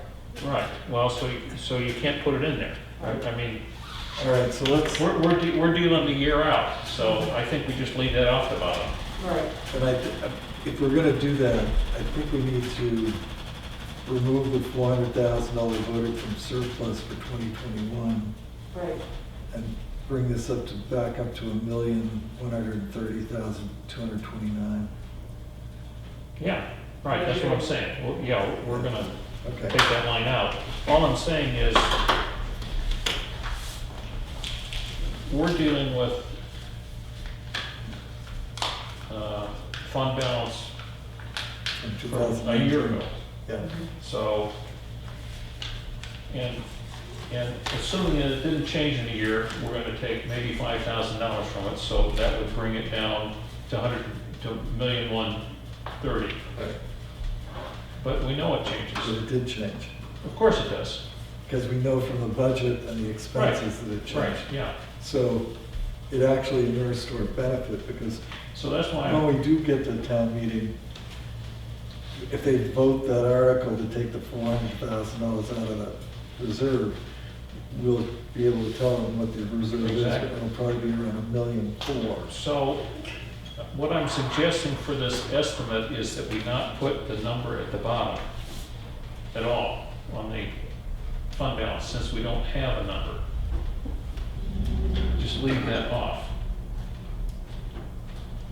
I don't know that it makes any difference. Okay, well, And I don't, if we're gonna work from last year's number, then it's just $5,000 less, potentially. is it, I think it would remind me, Gordon, I'll bring you into the conversation. You guys haven't voted on revenues yet, No, so you will, we haven't had any of our final votes yet. right? That's not really a requirement. So you're gonna review the revenues and vote tomorrow night. Yes. And I'm not certain I could convince Helen to vote with no total at the bottom. I think, or maybe any other members. So Yeah, I say we take the $400,000 off there and reduce the reserve by 5,000 and call it a day. yep, That's what I did. okay, Yeah, and then we'll work our way through when the Yeah. auditors come. Yeah. all right. So, Does it basically, I'm thinking, with the unreserved balance, the balance left from our expenditures at the end of the year will basically get added to this for next year? Right. right, Which is 63,892. no, it's more than that. More than that. That's an adjustment that she made because she took 63,000 and somewhere else, and it was a screw up. Oh, So it's, you have to, I could look it up. but Well, I'll it's do a- that too, but, My recollection is it's a couple $100,000, somewhere in that range. I know originally you had said somewhere about 1.3. But she hadn't finished paying all the 20 bills either. Right. And Right. Hopefully we've stopped. I know there were a few this week, but hopefully there aren't too many more. Right, okay. And just, did you get I'm sorry, well, I guess we'll finish this. yep, so, we need to approve what we've just done. All right, well, I'll make a motion that we approve the revenues as estimated to be, as noted, the operational budget revenue offset subtotal of $1,276,400. The warrant article revenue offset subtotal as being $1,286,228. And the revenue grand total of $3,253,370, with an unreserved fund balance of $1,130,229. And I'll second that. Any further discussion? All those in favor? Opposed? Okay, And did you, the question I was gonna ask was, did you get that note from the treasurer about payments on? yes. Yep, Looking at it, so that's, my impetus is that if I can't move the budget committee away from financing and I have to finance something, that we try to calculate it so it's just a replacement for the ambulance payment, which was around $90,000 a month, a year, I think. And I think it worked out pretty well. North Way. all right, so the ambulance payment is, yeah, just under 90 grand. Right. And that's going away, or it's gone away. Right. So,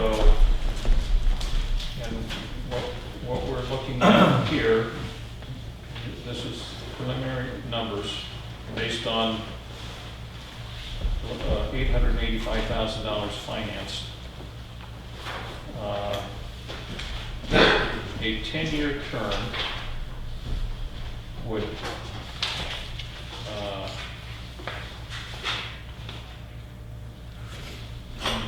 bring up an annual payment of $99,000. So that's sort of and include a total amount of interest of $102,000 over the period of the loan. So you're increasing the total cost of the building by $100,000, but you're spreading it out over 10 years, and you're impacting the budget by the same, relatively the same amount as the ambulance used to impact it, so it's really Yeah. not. Yeah, it's not a hit. So, yeah.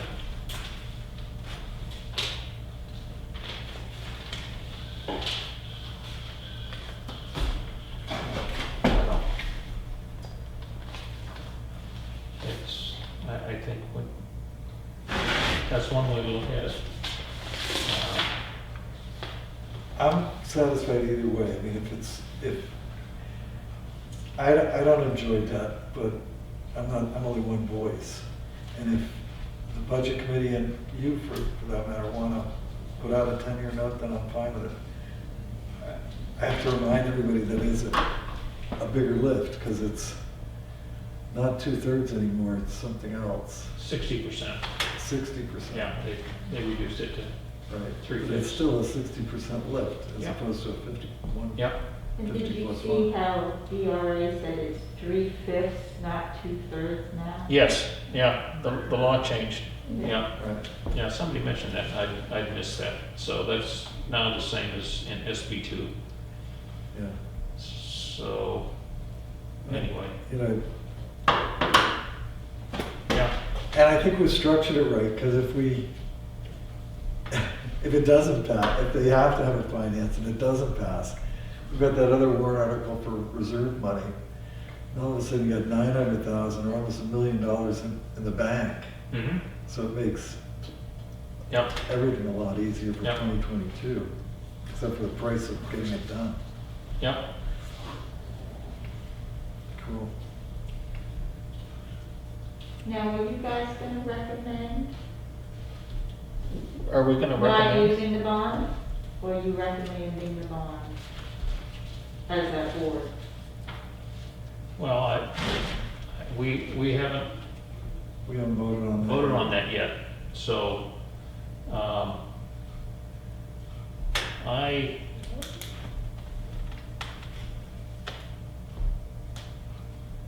my inclination is that one and done Yeah. is the best way to go, for the following reasons. Number one, it saves us the additional cost of financing and the additional burden over time, however small it might be on an annual basis, on the taxpayers. There are other things we know that we need to continue to Right. do as a town. We've talked about upping the amount we put into road rebuilding. We have some fairly significant drainage projects that we've identified and costed, that, you know, are hundreds of thousands of dollars all at once. We've talked about lots of other things that affect everybody. And we've seen with the existing debt that we're paying on every year, that it impacts our ability to get to some of this other stuff that we all recognize as, Well, we benefit from getting it done. and So keeping our tax rate static. I mean, you have to, every time you finance something, you're just kind of incrementally changing your tax rate upward. that's right, We got a fire engine we're gonna buy at some point, right. and we've talked about putting a capital reserve together for that, but every time you, We continue to benefit by having low interest rates on these apparatus lease purchase situations, but it's pretty well recognized that putting money aside so that we Yeah. don't have to do this is a good thing to do. The more other things that we have to pay on an ongoing basis for a number of years, it reduces our ability Right. to be saving for this other stuff. So This is if we really- can do it one and done, that's my preference. We will know more as we get closer to, once the books are closed and all that. I I just didn't know if you're, for the bond hearing, that's just to cover us in case you decide to do a bond. Well, we may find it's- that the budget committee doesn't want to do anything but finance. Mhm. So there's going to be a recommendation at the end of the warrant article Right, of who wants to do what. right. And you have to have the ability to run it by the public. Right. So, Yeah, you could go on and on. Once a police station's done and we move, we're gonna spend some money on the building they're in. yeah, And that changes. something The has to Union happen Wharf. there, I yeah. think this is the last big infrastructure project that we've got other than the roads. But then we've got the two bridges that are failing. Well, and we've got the Union Wharf project, Right. and we've got the Lake Road bulkhead project, Yeah. and we've got a number of lakefront drainage issues that have been identified as something to be working toward improving. They're all things that cost money, and to try and do it in a way that keeps the burden on the taxpayer as predictable as possible without yo-yoing is, Right. there's a lot of trade-offs involved. So that's why, in my book, a one and done, and I think, when all is said and done, that we'll have the resources available to do it that way. Yeah. That's the way we do it. All right. So I got revenues.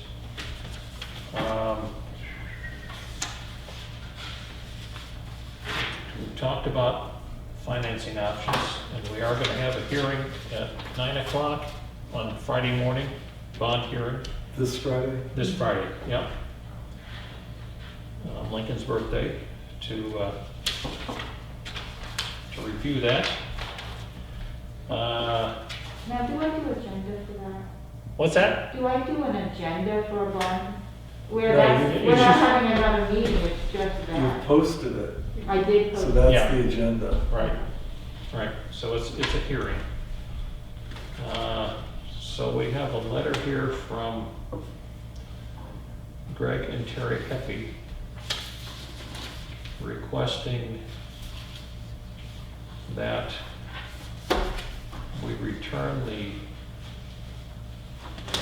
town meter to the Center Tufton Borough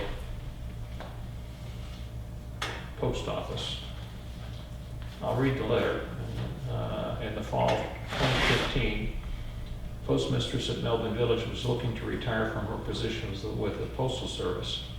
At that time, she requested the town change the postal meter zip code from 03816 to 03850 in order to show a larger income for Melbourne Village, which would therefore increase her future retirement income. Editorially, that's not the way I remember that going down, but this is their opinion. Last year, she did in fact retire, so we're now requesting the zip code be returned to 03816. Town has their post office box in Center Tufton Borough, which means that the post office processes all their incoming and outgoing mail. Only just that 03816 get credit for all the metered mail generated by the town. This is their request.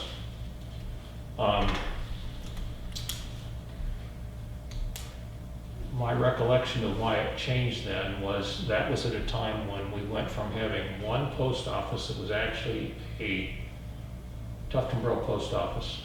I'm having two, Mirror Lake and Melbourne Village, to having one, which was only Melbourne Village, and a lot of noise in Washington about continuing to close small post offices, and in fact, there were some in the area that were closed and that reopened, and that moving the meter to Melbourne was a way to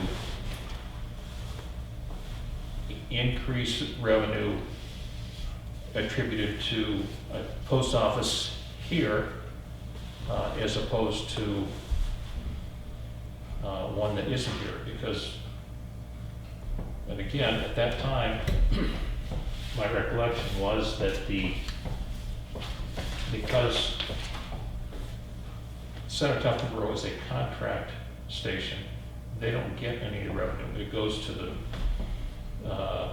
the managing post office, which is Wolfboro. So that the meter being there or not being there doesn't have any effect on their operation. Having said that,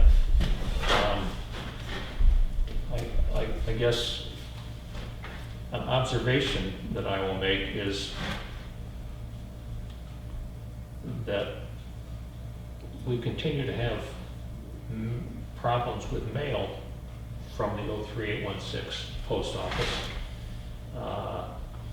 I don't know that they're any worse than they were before the meter went to Melbourne, but I don't think they're any better.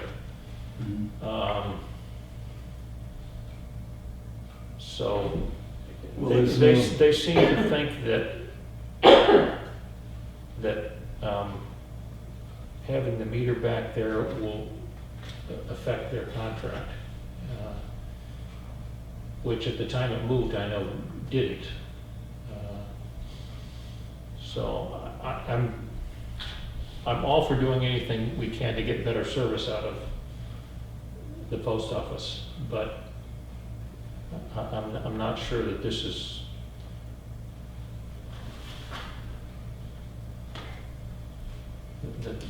that this So increases your the. understanding is that there's no value to the meter? There's no what? No value to the metering? So at the time that it moved, Yeah. The reduction in the revenue credit for that meter goes to the supervising post office, not to the contractor. Okay. So, and the supervising post office is in Wolfboro. In other words, it So what doesn't, happens, so Melvin didn't get any credit for it either? no, the post office, So that part's moot, and I mean, unless it's established otherwise, that's moot. Doesn't matter where it is, it's not gonna affect the revenue of that particular operation. what I remember from that time is because they're a contract post office, okay, that the meter revenue doesn't affect the revenue of their station. It just goes to the supervising post office. Whereas in Melbourne, it did affect it because they're a freestanding post office.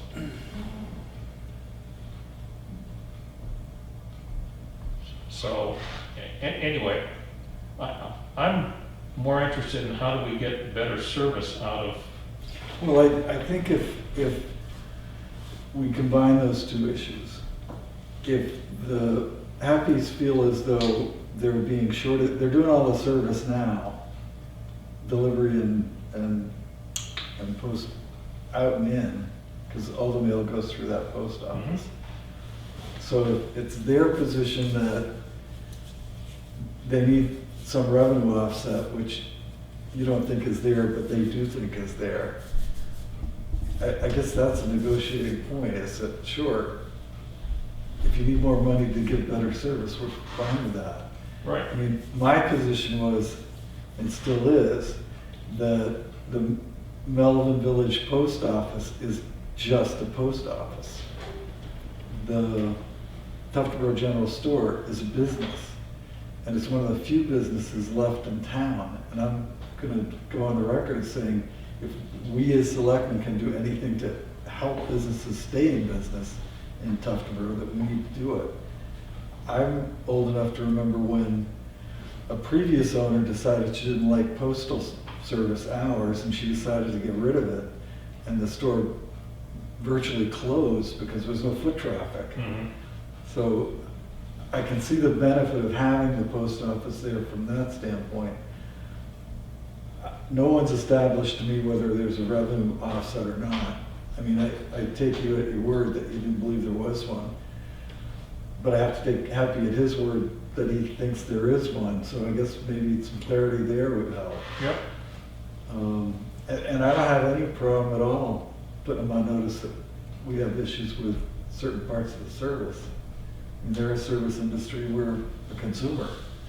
So if we feel that there's and I'm not trying to dance around it, I just am not I'm not familiar with any problems, so I can't speak to them directly. But if there are mail problems, I don't have a problem calling somebody out on it. Whether it's Wolfboro or Tuftonboro or wherever. And lastly, I think ultimately, probably before you and I pass on to the great select board in the sky, there'll only be one post office in Tuftonboro. I think that's gonna end up being the case, and I doubt that it's gonna be in either of those two locations. I think you're right. Yeah.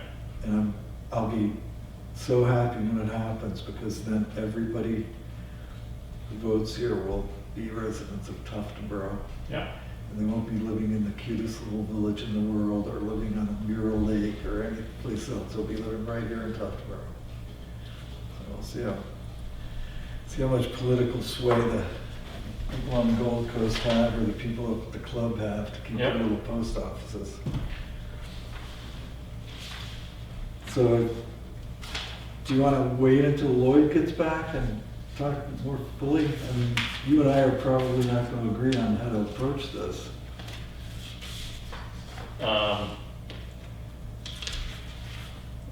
Yeah, that's fine. And I'll tell the Happies that we need a little more clarity on what kind of financial differences it's going to make. Yeah. Because if it's, as you say, the credit all goes to Wolfboro Post Office, there's no financial difference. And I can feel the impairment of doing all the work and getting no credit, but that's out of our control if that's what Exactly. the case I is. do have a question. Why, now I know they don't sort the mail and everything. It comes to them all completely sorted. Is that because they come from Wolfboro? Like they get their mail already sorted, Well, that they just have to stick them in. It's sorted ahead of time when it comes to them. if it gets mechanically sorted from, if it goes out of town, but if it's in town mail, it doesn't leave town. It goes from Yeah. UPN for the state. I just know I've been down here. I've been down here before. Within the zip code only. Right. Yeah. Because Right. I've been down here before, and she's like, well, I got the mail here, but I haven't put it away. Right. Because Right. it comes to her sorted. And I thought that was different. I never knew that, because when I was here before, I thought she did it all. Yeah, I'm not I don't know about that. If it's, which I guess begs the question of if it's already sorted, then why are there so many days when Jack goes to get the mail and there isn't any mail? And then the next day you get yesterday's mail and today's mail. Oh. Yeah, I think those are Yeah. good issues. I Yeah. think a little more clarity is a Yeah. good thing. Okay. So are you gonna do that, Chip? I am. Okay. Yeah, write it down. Chip will do that. Yep.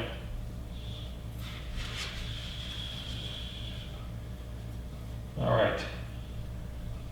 So, do you have a copy, did you put a copy of the warrant in Chip's folder too? No, I thought you had one. she did not. There's one in Lloyd's. Huh? There's one in Lloyd's if you want to see. If you got a varnished one, the other one I have is last week. Oh, well, this is, yeah, no, the one we need is the one that she's got the, that we have. Oh, the changes? No, I don't have one. That was Diane that gave you. Well, the only ones we haven't voted on are the police station, I believe. yeah, well, we already, I'll listen. You didn't- I thought Diane had something she was gonna give you after she, I thought that was in here. It's Article 12, she's got the wording in there that she got. Oh. So, yeah, so that's, I went over them all with her on all right. Monday or Friday.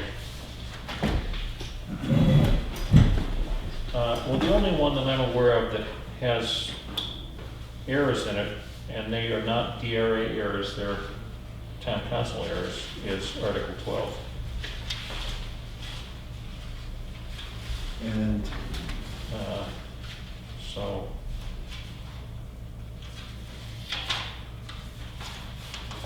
Article 12 is which one, Bill? that's the one on money coming into the Milfoil Expendable Trust Fund. Okay, So, and it's not a return of funds from the Milfoil Joint Board. The Milfoil Joint Board does not include Molten Borough.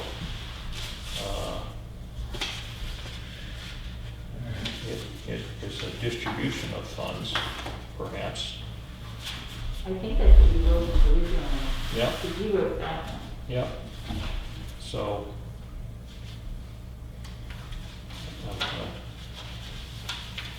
and I don't have, she sent me the markup from DRA with different stuff in it, but yeah, and there wasn't much in Right. there.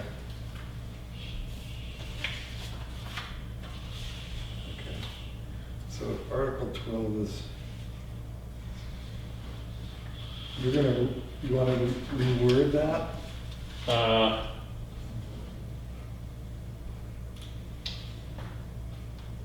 what he's got in here is $17,000 will be fully reimbursed from the return of funds from the Milfoil Joint Board, including the towns of Tufnboro, Wolfboro, and Moultonboro for the sale of equipment.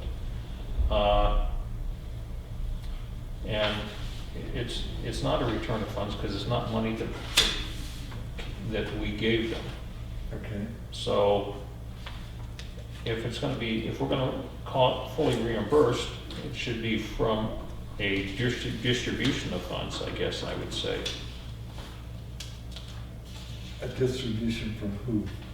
From the Milfoil Joint Board. Okay, And if he wants the towns in there, it would just be including the towns of Tuftonboro and Wolfboro.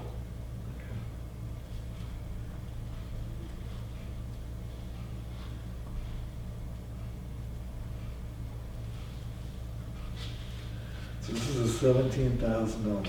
Yep, So we're, to see if the town will vote to raise and appropriate the sum of $17,000. right. How is it raising and appropriating money we're getting distributed to us? Well, all money has to be raised and Okay. appropriated. It doesn't have to be raised from taxes, but it has to be approved by the legislative body. Does that make sense? And we're depositing in the Milfoil Expendable Trust Fund. Right. All funds will be distributed from the Milfoil Joint Board consisting of Tuftonboro and Wolfboro. Is that the change?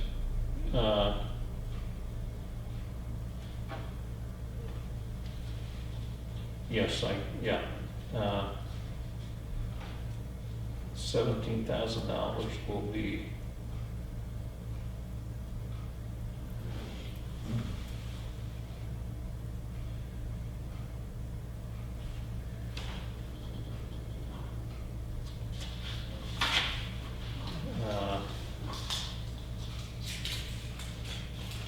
how about the $17,000 will be raised as a distribution of funds. Okay. Are you gonna stop by and talk to her about that? Am I gonna what? Stop by and talk to Diane about how you want that? Yep, I will do that. Will be raised as a distribution of funds from the Milfoil Joint Board. And he wants in there, in parent, including the towns of Tufton, Berlin, Wolfboro, close parent, from the sale of equipment. No funds to be So- raised by taxes. No funds to be raised from taxes, right? Well, I'll make a motion that Article 12 reads like that. I'll We've second. already recommended it, though. We have. It's just getting the wording right. All right, So I think so we're, I think we're good. disregard my motion. All right. Was there anything else that we needed to vote on the warrant? I don't think so. I think we did all that already, Okay, right, Kathy? Yes. all right, good. It was just a matter of getting everything through then, Right, and she's still working. right. And then we had correspondence from the former donor towns coalition.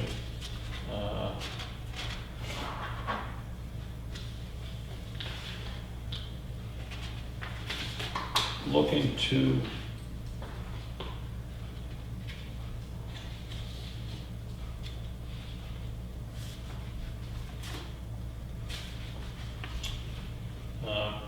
get the donor towns to, former donor towns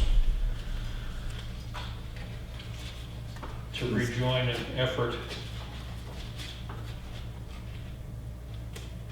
And I don't know how you guys This- feel about that, but it hasn't even been decided that it's, they're gonna form from.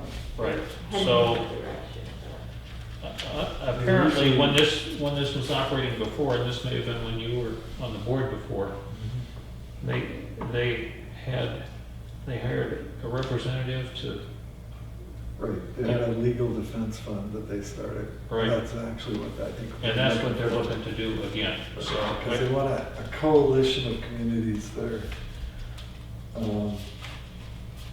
donor towns, as they call Yep, them, to act as one as opposed to trying to individually right, work on the legislature.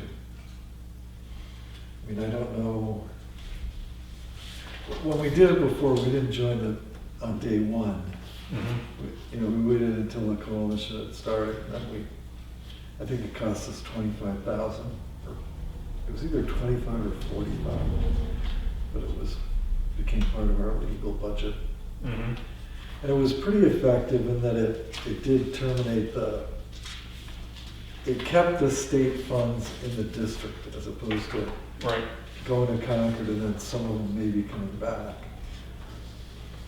So to that extent, it was pretty effective, but, I mean, they've been pushing this ball down the street for 30 years, and at some point in time, some legislature, and I'm sure it won't be this one, is gonna have to figure out how to fix it. And it may be that this year they get a buy because there's a significant amount of local educational funding in the CARES Act, or whatever they're gonna call it, that's coming down the pike. So.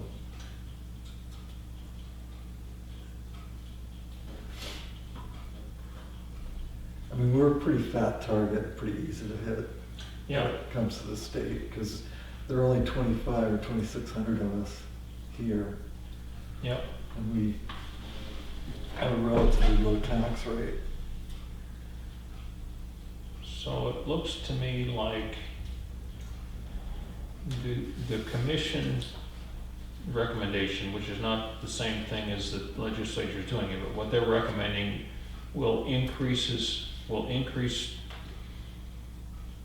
our tax commitment here by $10,785,000, unless I'm misreading it. I don't know that it's gonna increase it by that amount, I think that's maybe the amount that it would become. Oh, okay, I mean, a $10 million increase, that doubles our, what we collect Yeah. here. Yeah, no, it's huge. and I may be wrong, Bill, maybe that is the increase. So, I mean, it's worth fighting. Yep. Or at least give me an explanation of how they come up with their numbers. Yep. All right, so we don't need to act on that today, I guess. They want a response by the 28th of February. I haven't even read it yet, Okay. other than, have you read through this? I did, the first time I came through, which was a while back. Yeah. All right. I'm gonna read on that. Let's move along. Any, I don't know if there's anything else in other correspondence that we have to,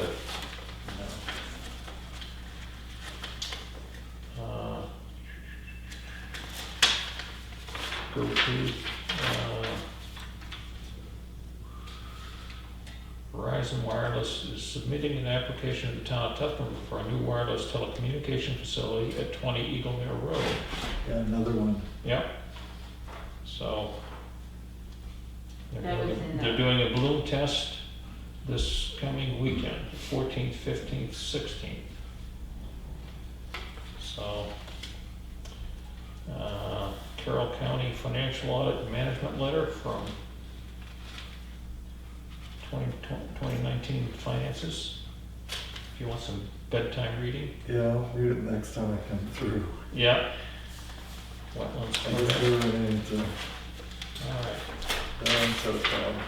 Yep. And did you want to read the letter from the chief into the record? You're talking about the letter of commendation. Right. Yes. Yep. So this is a letter of commendation and life-saving medal second award to Master Patrol Officer Thomas Lefebvre. I'm commending you on taking prompt action on January 2nd, 2021. On that date, a young man overdosed on an opioid on Middle Road. You responded, applied the training you received, and acted in coordination with the Tufton Borough Fire Department. You administered naloxone and reversed the effects of the opioid. Due to the efforts of you and other first responders, the young man's life was saved. Hopefully, it will provide him the future opportunity to engage in recovery. With your actions on that date, you're awarded the life-saving bar with a star for the second award. Authorized to wear it to show the public you've acted in the tradition of law enforcement to protect and save lives. Such exemplary conduct speaks well for our profession and department. Signed by Andrew Shigori, Chief of Police. Congratulations to Thomas Lefebvre. Congratulations. Thanks for his service. I also added that to the back of the minute. What's that? I also added that to the back of the minute. Yep, all right. Selectmen's update. I'm going to a budget meeting tomorrow night. Budget hearing. Is the hearing tomorrow night? Yeah. I'm going Yes. to a budget hearing tomorrow night. Jesus. Yeah. All right, hopefully we've settled all of our issues. I was a little, I don't know, I thought we would have met last week just to discuss the warrant. But the budget committee doesn't have a yay or nay on the warrant. They can just recommend or not recommend. Right. So I guess it doesn't really matter.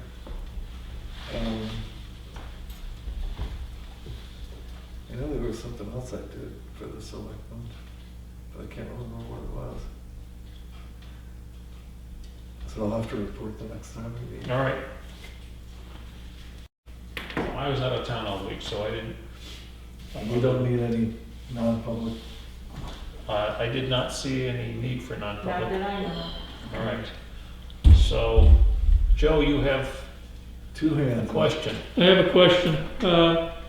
Did you address the situation in North Country Village to the person who submitted an article, but you said the wording was all wrong? And was it given back to her to correct? So there is a petition article that will be on the warrant, and will be on the warrant as it was on the petition as required by law. We can't correct it. So No, but can they recorrect it or it's gone already? if there are deficiencies that would prevent it from being approved by DRA, which is the only thing that really counts as it relates to money, the only opportunity to correct those defects is on the floor at town meeting. Okay, So to anybody that presents a petition to be placed on the warrant, having the wording correct before they start the petition process helps them out. Once the petition is done and submitted, if there's wording that needs to be changed, the only way it can be changed is the petition has to be rewritten and new signatories really, gained.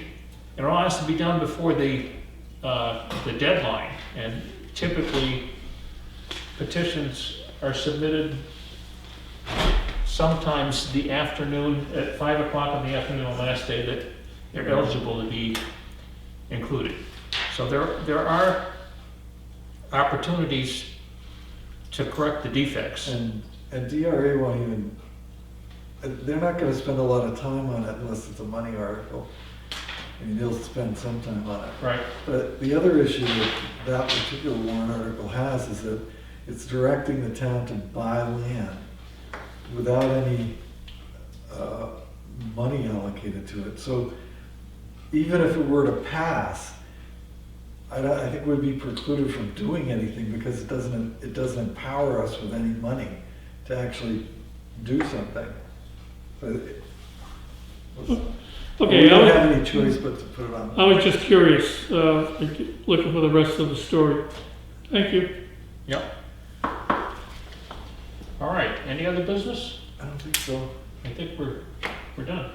I'll move we adjourn. Second, all in favor? Aye. Okay, thank you. Thank you.